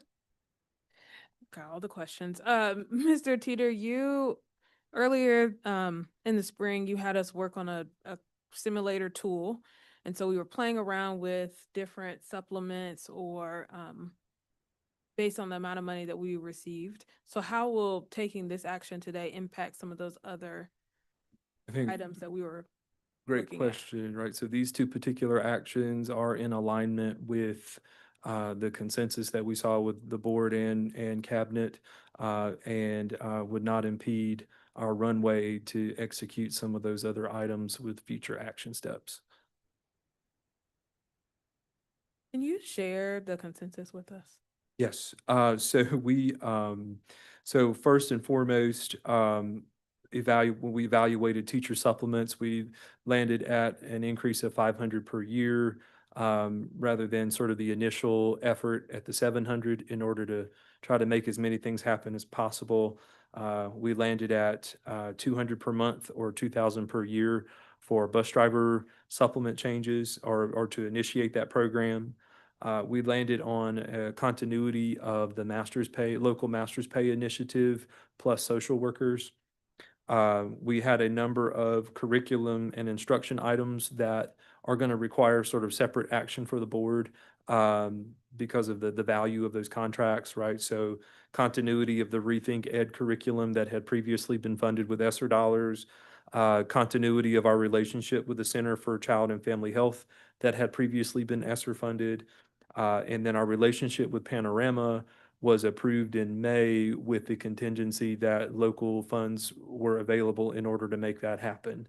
So thanks to Dr. King and his team, that contract that was originally on track to be 311 for that dropped to 278,000.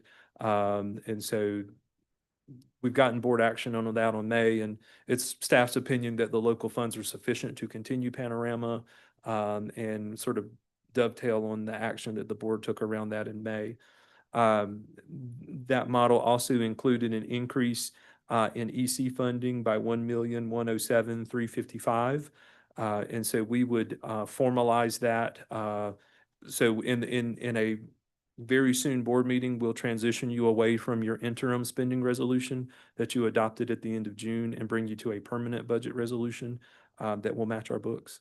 And we will, that's going to include that additional EC funding to make sure that that's memorialized with the budget resolution. We also had a smaller item at $150,000 for the arts and an instrument refresh, and there was also some drying racks for arts programs in there that we landed on including in those efforts. So largely, everything that we set out to do, just with slightly lowering the teacher supplement amount to try to satisfy the request, not to mention the significant amount we pass on to charter schools. And we can, if the board would like, right, I have a few remarks about the continuation component of the budget that feels pertinent. And so, we did, in developing that, we made forecasts not knowing what the state would do, right? We assumed and planned for a 3% state raise based on things that were proposed, but ultimately have not come to fruition. We were sort of spot in the middle of those proposals, so we felt good about that. We did forecast a retirement rate increase to the 25.25 margin. The state came in less at 24.67 with the mini budget. We forecasted that health insurance would go up to 8,695. It came in at 8,500. So those last two line items, right, the retirement and the health insurance coming in below our forecast, does give us some breathing room, right, in our local work as we contemplate what we do with compensation. So just want to share that with the board where that's concerned. In the absence of a state raise at this point, I feel pretty good about where we are, and all of this, it's really our lone wrinkle for me is the absence of the state doing something for compensation.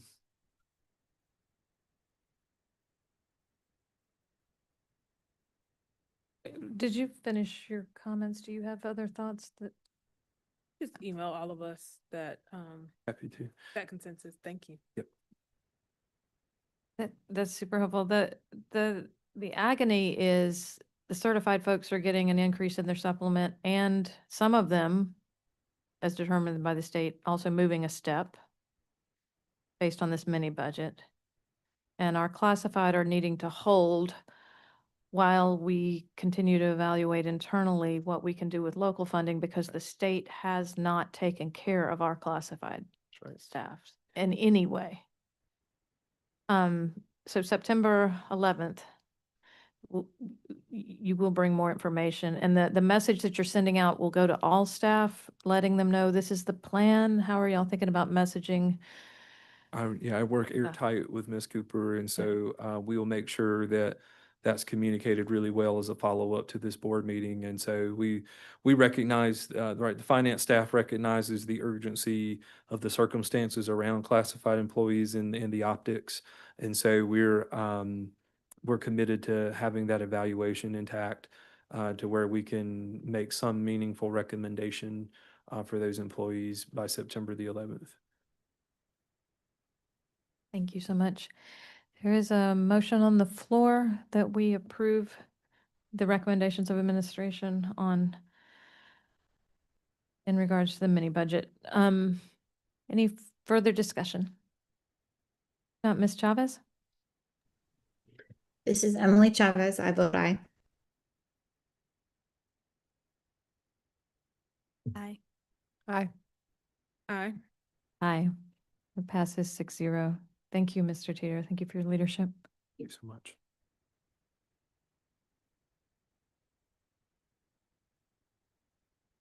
Shall we plow through, or do folks need, yep, birthday girl says yes? All right, let's keep going, and with respect, we've got 15 minutes on 2 items, and then we need to take a vote on the audit, which I didn't remember when we were on the audit, and we'll just make that formal vote at the end. Yeah? Who's got Dr. Giovanni, thank you. Good evening again, board members, Dr. Lewis, members of the community.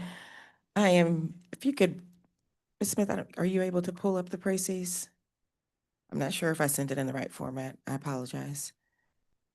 But while she's seeing if she can do that, what is before the board today is a contract for project management services with 35 North. If you recall, Scott McEntee was here earlier presenting from 35 North. The board entered into an interim contract with them, with 35 North, to manage the 35 DSA and the Glen projects back in April, and that contract is coming to an end in September. And so we want to ensure continuity with the projects at Glen and DSA, as well as continue work and have their expertise assist us on our other 2022 bond projects. It is before the board and recommended and requested by administration that the board approve the contract for those services with 35 North in the amount of $6,491,837. Thank you. You, Dr. Giovanni, any questions on this contract that is before us?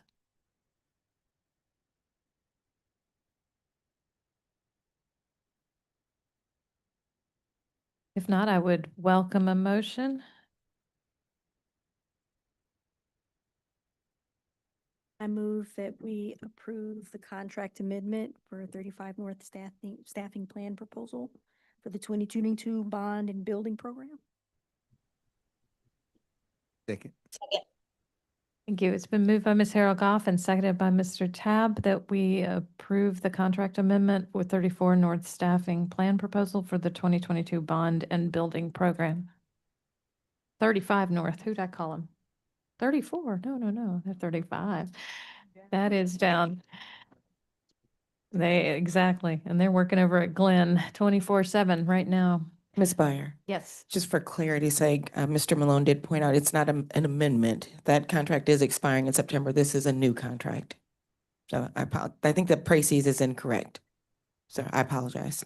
Just want clarity again. That's great. So we would, Ms. Harold Goff, your motion would be amended to say you would approve the contract. The new contract, the new 35 North staffing proposal plan contract. Thank you. If any further discussion? Let me say it again. Just get an updated précis for the records. Yes. Thank you. We will, yeah, Ms. Haragoff. Ms. Carter Otten, double names over there, sorry. I was wondering, there was a presentation that was attached to this, right? Is that why it's called Corrected 814? Is that coming back to us, or that's? Yes, that was an outdated initial overview presentation that was not meant, that was completely internal, was not meant to be shared, but it will be coming back to you. We are meeting with board leadership and 35 North and to get some clarity around that, and the board should have it in the next few weeks. I don't want to promise a date certain, but understanding the urgency around our 2022 bond, and then the next presentation, as you're aware, is the CIP. So we will, I anticipate getting guidance from the board chair and vice chair on Monday, and Mr. Malone as well, and then being able to set a timeline for us to bring back that updated presentation and correct and accurate presentation. All right, thank you so much. Thank you. Thank you, Ms. Chavez. I just wanted to ask that we add the actual amount, contract amount to the motion so that it's on the record. So what, should I do a new motion, or can we amend and add, I had was it 6 million? $6,491,837. Would you accept that amendment into your motion? I accept that amendment into my motion. Perfect. Thank you, Ms. Chavez. Any further discussion?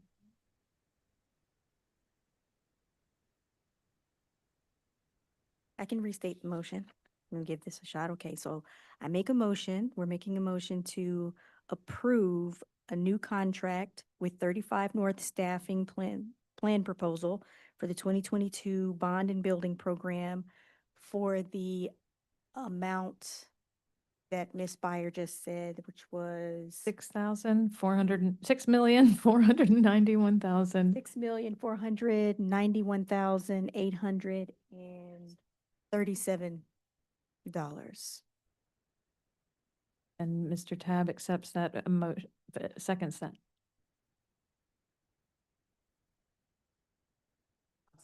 He seconds it. He's in. Thank you all. If nothing further, we'll call the question. Ms. Chavez? This is Emily Chavez. I vote aye. Aye. Aye. Aye. Aye. Aye. The motion passes 6-0. Thank you all so much for bringing this updated contract. And then the CIP task force? Yes, good evening. I'm going to introduce Ms. Devin Mitchell, the Director for School Planning. She's going to present an overview of the CIP, a very high-level overview of this capital improvement plan process. What administration is requesting of the board this evening is for the board to appoint 2 board members to serve on this task force. And do want to, Mr. Malone did reach out to me earlier and wanted to make sure that the community and the board was aware that as the board is appointing these, that these are going to be public meetings and they will be noticed with agendas, and the public would be welcome to attend these meetings. And with that, Ms. Mitchell, please proceed. Perfect, thank you. Good evening, board members. Good evening, Superintendent Lewis. Thank you for having me this evening.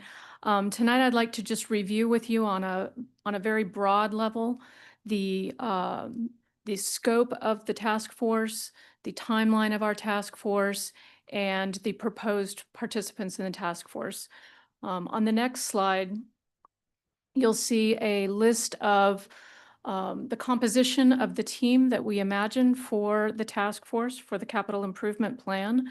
You should have all received an attachment of a list of individuals that are tied to each of these positions that we've identified. One very important component to this task force is that we are going to be speaking and reviewing every school in the district and looking at a series of issues that we may not have looked at over the past 10 years. So we're really looking for a group of individuals that have a very broad range of knowledge of our school facilities and also represent diversity in the types of knowledge that they offer.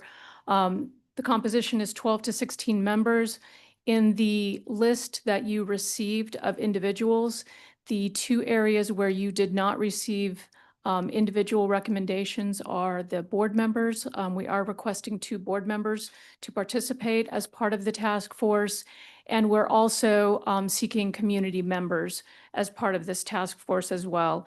And we have been doing some research on who we would want to participate from the community. And just to provide some background on that, as part of our extensive work on the learning environment guidelines last year, we did engage community and community organizations quite extensively to get broad feedback. There were a number of community organizations that participated in multiple events and representing a strong diversity within our community. And so the organizations that we would like to reach out to for representation would be Together for Resilient Youth, the Foro de Padres organization, the El Centro Hispanico organization, and the LGBTQ Center of Durham. All of these, or 3 of these groups, participated in a variety of engagement sessions with us, providing really valuable feedback to our facilities and to how we plan and program for our community. And could offer some really good, strong information and guidance as all of these organizations are actively engaged in a strong representation at our schools. So that's the complexion of the team. If we talk about just overall on the next slide, just a really broad overview again about the capital improvement plan. This is our roadmap. It's our North Star for all future deferred maintenance, modernization, and new construction projects. We're looking at a 10-year window. This is really an opportunity for us to take a hard look at our assets and to ask questions that maybe we haven't asked recently.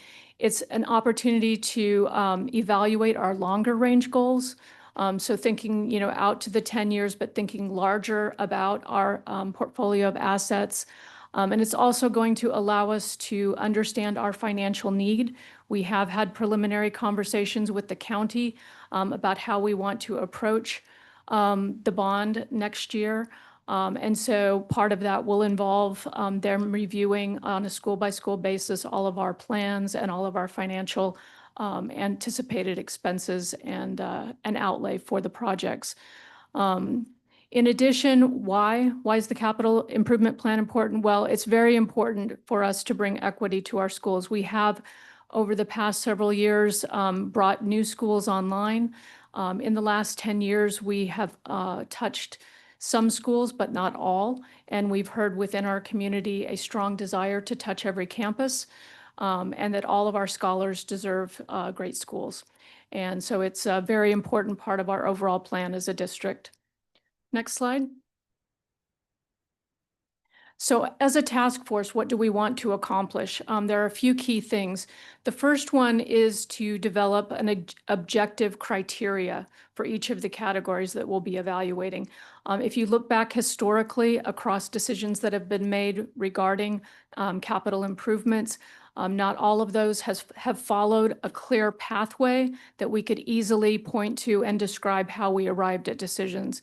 So as we begin to evaluate each and every category, we want to make sure that we're using objective criteria, that we can explain to our community how decisions were formed and how schools arrived on the list and where they arrived on the list of priorities.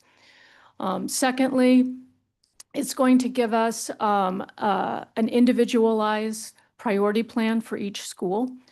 So as part of this process, we will have a 10-year plan for each school where projects line up in that plan, and they will have been determined in an objective way. And then finally, it's going to give us that realistic funding that we need in order to project our need and to project our ask from our county and our community. So what's this going to tee us up for? It's going to tee us up for all those conversations about the bond next year.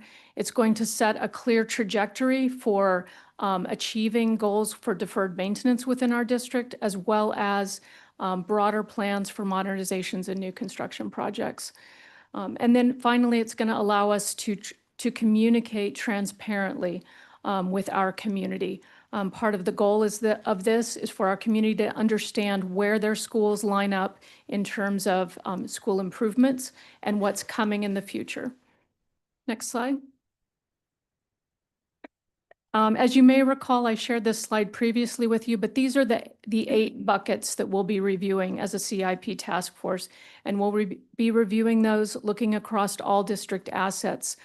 7 of the 8 of these we'll be reviewing extensively in our group sessions. We'll be looking at projects that were unfulfilled from the 2022 bond, if those are still valid. And we'll be looking at our aging facilities, so all of that great work that we did, looking at the 10-year plan and the $965 million need for our facilities, how we prioritize that and how we determine what schools go first. Will be part of this task force. We'll also be looking at growth and future need within the district. That'll include things like land banking. It'll also include looking at our trajectory for our student population and where we think new growth may be occurring and where schools may need to expand as part of this process. We'll also look at curriculum and instruction goals, right? So we did develop the learning environment guidelines. Many of our schools do not meet our current learning environment guidelines, and we'll want to set goals for what things we think we can achieve as part of any upgrades to a school. We'll look at capacity. So we'll look at schools that are undersized, and we'll look at schools that are beyond capacity. We want to evaluate those assets within the portfolio and make sure we understand if we want to make any changes to our portfolio as part of that decision making. We'll look at closed schools. So we want to assess the closed schools that sit within our portfolio and also talk about what goals and priorities we may have in the future for how we make objective decisions when we decide to close a school. What do we do next? What are those next steps so that we are being responsible within our community with our assets. And then finally, central services. So some of our central service facilities have not been touched in a long time. A few of those come in very high on the facility condition index. So we want to understand improvements to our support facilities within the portfolio. And then finally, the superintendent priorities, we'll plan to hold that as a separate session. But those are really the key areas that we'll be studying in each of these work group sessions. Next slide. If you can go back one. Other way. Thank you. So what does the engagement look like? So to date, we've been really working on the data analysis, pulling together the types of information, culling information that we think can be shareable, that can be digestible, and creating opportunities for how we want to communicate and convey decision-making. Engagement, the first round of engagement, we're anticipating during August and September of this year, followed by a second round of sessions, engagement 2, happening in October, which is really re-reviewing the decisions that are made in the first session and culling through those priorities one more time to make sure that we're all in agreement. And then after that, between December and March of next year, we really will need that time to really develop those school-by-school plans and the budgets associated with those, so that in March and April, we can begin to develop a report that we can share out and that we can review together as a team that will then go to the county beginning in May. The county has asked us to provide approximately 6 months, 5 to 6 months, to review and to work with them on how we want to deliver the bond. They will be the ultimate decider of the amount of funds and when we'll pursue funds. And so we will have to, at some point, work through what projects are going to advance and what ones may sit for later dates within our bond structure. So that's the anticipated timeline. Of course, during each one of these engagement and delivery components, we will plan to engage back with the team here. We want to make sure that everything that we're talking through and the decisions that are being made are being brought back to the board to make sure that we have alignment with you in terms of the priorities that we're hearing within the task force. Next slide. So a draft here of what the sessions may look like. So we are anticipating 5 sessions in the first round. Those will be approximately 2 hours each. Once we have the approval of the team, we will reach out for a query for the best times to meet. We've talked about perhaps maybe 5 to 7 p.m. being a better time, given that this is going to have a public component to it.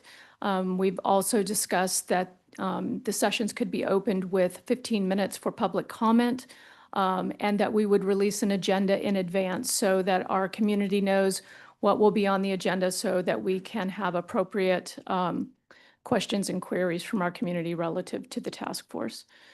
The second round, which is our refinement, those would also be 2-hour sessions, and those will be taking all of the information that we gathered from the first round and refining it by grade level. In addition to that, I would just add that as part of these sessions, we are looking to use a variety of locations within the community so that we don't have all sessions in one area, but that we have an opportunity to kind of share in different parts of our community. So that is also another goal of this as well. Next slide. And then in terms of our final deliverable, there's really 3 components to it. First, there is a physical report where we'll talk about the overarching goals of the CIP, but then we'll also look on a school-by-school basis, identifying and defining how decisions were reached, what decisions were reached for each school. Those will all have an accompanying spreadsheet with them that have the 10-year plan for each school. And then as a third component of the process, we would like to update the district website so that parents and community can come online and actually see what is projected at their school, what the timelines are for improvements, and where their school stands in relationship to others in terms of the priority list. And I believe that's it. Any questions? Thank you so much, Ms. Carter Otten. This is all excellent, very exciting. Thank you so much. I just have one question. The engagement sessions, love that you're thinking about the possibility of incorporating public comment and posting the agenda in advance, all different types of things, changing the time to allow for and even encourage community involvement. I was wondering, to give us a better sense for like what those will look like, could you walk us through like a sample agenda, or like how one of those might flow, what might happen during one of those meetings? So the first session will likely be different than the other 4 sessions. There will be some backstory that needs to happen with the team, bringing them up to speed on what's involved in each of those separate areas for consideration, and looking more globally, district-wide, at what the issues are so that we can make better decisions by region.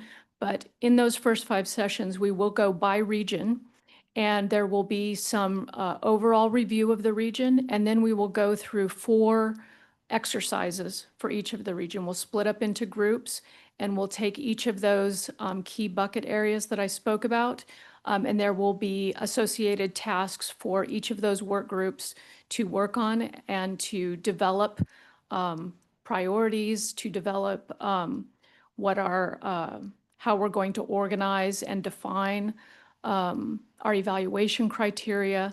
And then we will regroup at the end of the session to talk through some of the key things that each of our work groups talked through. So it's really the hands-on piece for each region of the district, and to really talk through every school as it relates to each of these key criteria for evaluation. That's great. Thank you so much. Something else just came to mind too. I'm wondering when when will the board get updates? Are there ways for us, like, will there be minutes taken, summaries of what happens to the meetings that could be shared perhaps during our weekly like written updates that we receive from Dr. Lewis, or something that's not too much extra work but that keeps the board apprised of the progress of this? So we could absolutely provide minutes. I think that would be very achievable. That would be one way. Yeah, would be required to do so as a public. board committee. Yeah. So there would be minutes that would be provided to the board and posted on board docs with Ms. Smith's assistance.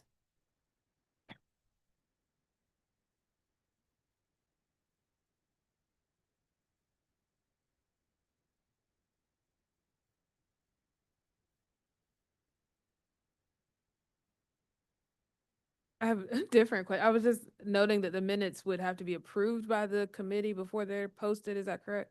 So it might be a little lag time between when the committee meets and when we would minutes. This is really exciting to have this engagement. Would this group, I saw the date seemed like they're for just this fall, but would the group meet through November 2026 as well? No, the group will meet through approximately, the end of this year.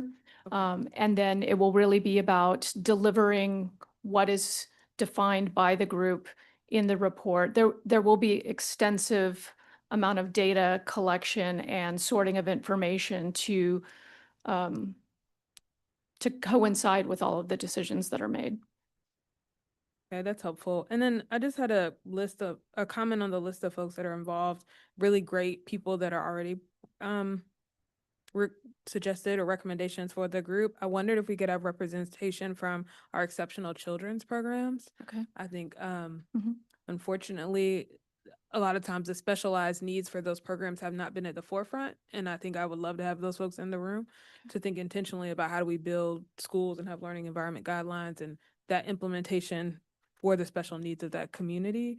And then I also just think about athletics as well, because we know that we've heard a lot from a lot of community members around how we can improve those facilities in our schools. And then I heard that Mr. Tab was interested in this. I know he would bring the arts perspective, which I also think is valuable on this group as well.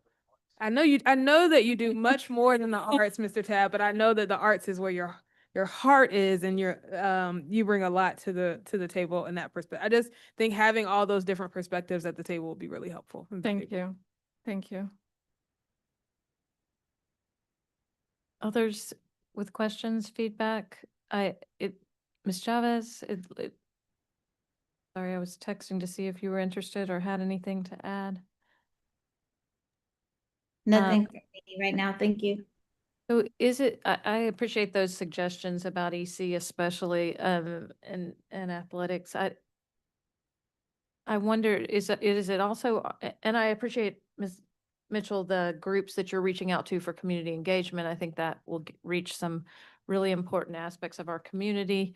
Is it to us that you're asking who of us will join this effort? And Chair said, had you polled people? Do you know who's interested or willing or? Yes, if they want to share if they're interested or willing. I know we had some board members who expressed interest. I wanted to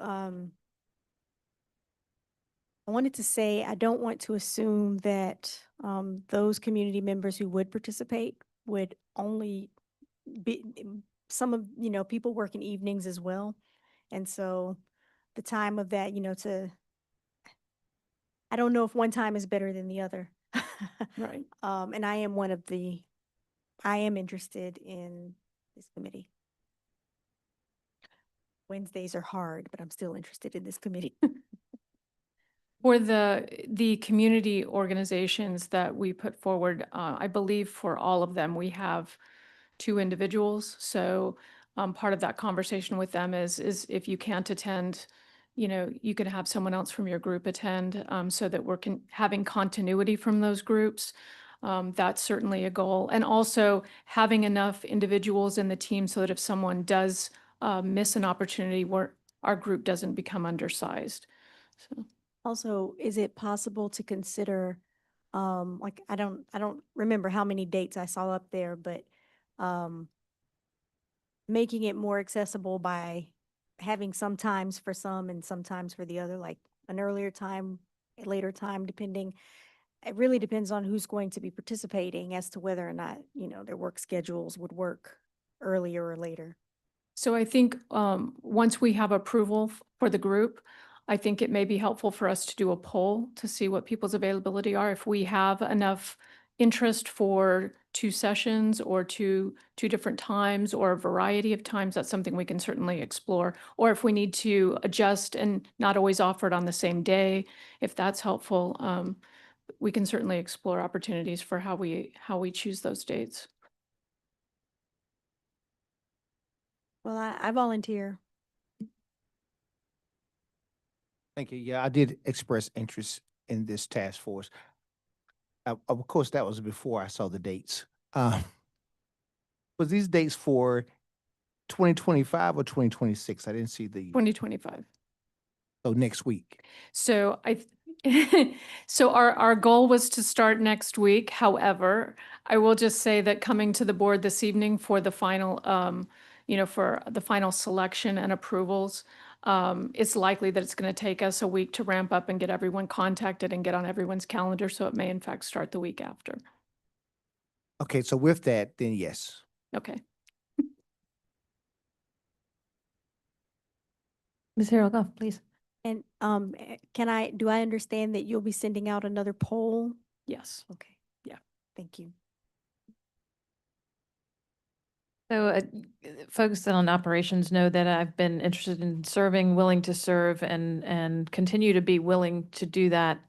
What is important to me is the voice, and I'm sure you all can do this, and maybe I can be an alternate if needed, is a strong voice all the way through this process to advocate and push at the county level for what we need. And it includes, it includes so much.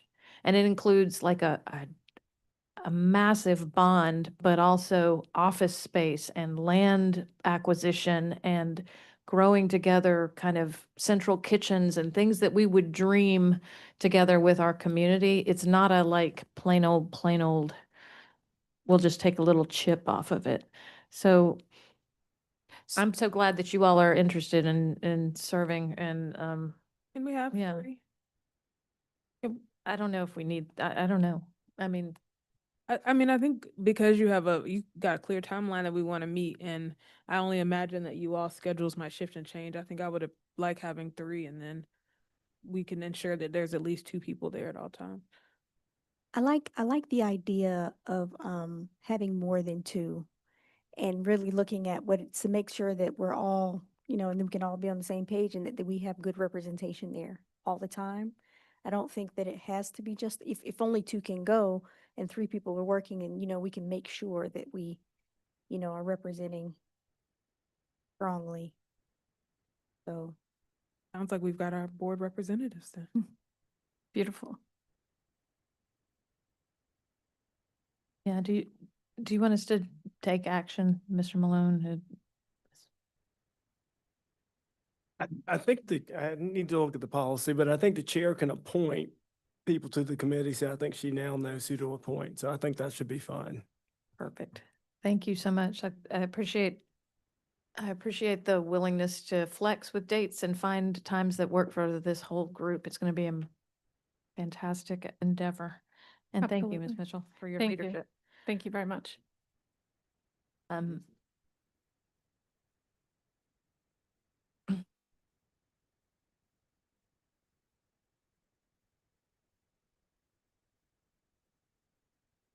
So, I'm happy to make a motion if that makes this easier. It's all right. It's a cool. I'll go ahead and make a motion that I move that we approve Wendell Tab, Joy Harold Goff, and Natalie Byer to the Capital Improvement Plan Task Force. Second. Been moved by Chair Umstead, seconded by Ms. Carter Otten. Any further discussion? Not, Ms. Chavez? This is Emily Chavez. I vote aye. Ms. Harold Goff? Aye. Aye. Aye. Aye. It passes 5-0. Thank you all. And just for the record, it does say with the approval of the board, so you would have needed that technically. Great catch. And it's also a good idea if we approve our audit. Anyone interested in making a motion on receiving and approving what are we doing? The 23-24 audit. I move that we approve the board accepting the audited financial statements for 23-24. Second. Been moved by Ms. Umstead and seconded by Ms. Carter Otten that we approve the 23-24 audit statements. Any further discussion? If not, Ms. Chavez? This is Emily Chavez. I vote aye. Aye. Aye. Aye. Aye. It passes 5-0. Thank you. Brings us to summary of follow-up items.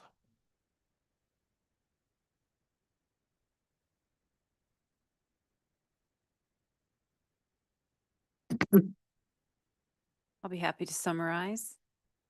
This evening, the way we captured some of the feedback you were giving presenters, we put it in a notes format. However, specific follow-up items.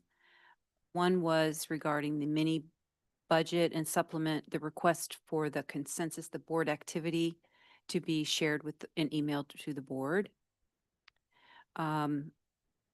A request to amend or update the précis regarding the contract for 35 North to reflect new contract rather than amended, and also that a presentation would be shared in the future. And the last is regarding what we just spoke about, the Capital Improvement Plan Task Force, that updates would be provided to the board in the form of minutes that would subsequently be taken, approved, and posted on board docs. Thank you, Dr. Pittman. Anything else that comes to mind from folks in the room? Not, I would entertain a motion. Closed session. I move we go to closed session for the reasons stated on the agenda. Second. Been moved by Ms. Harold Goff and seconded by Ms. Carter Otten that we go into closed session for the reasons stated on the agenda. Any discussion? Ms. Chavez? This is Emily Chavez, and I vote aye. Aye. Aye. Aye. Aye. Aye. It passes 6-0. Thank you. We are in closed session. And we will not be returning we will not be streaming after closed session, but we will be here. Thank you all for joining us this evening and have a wonderful start to the school year.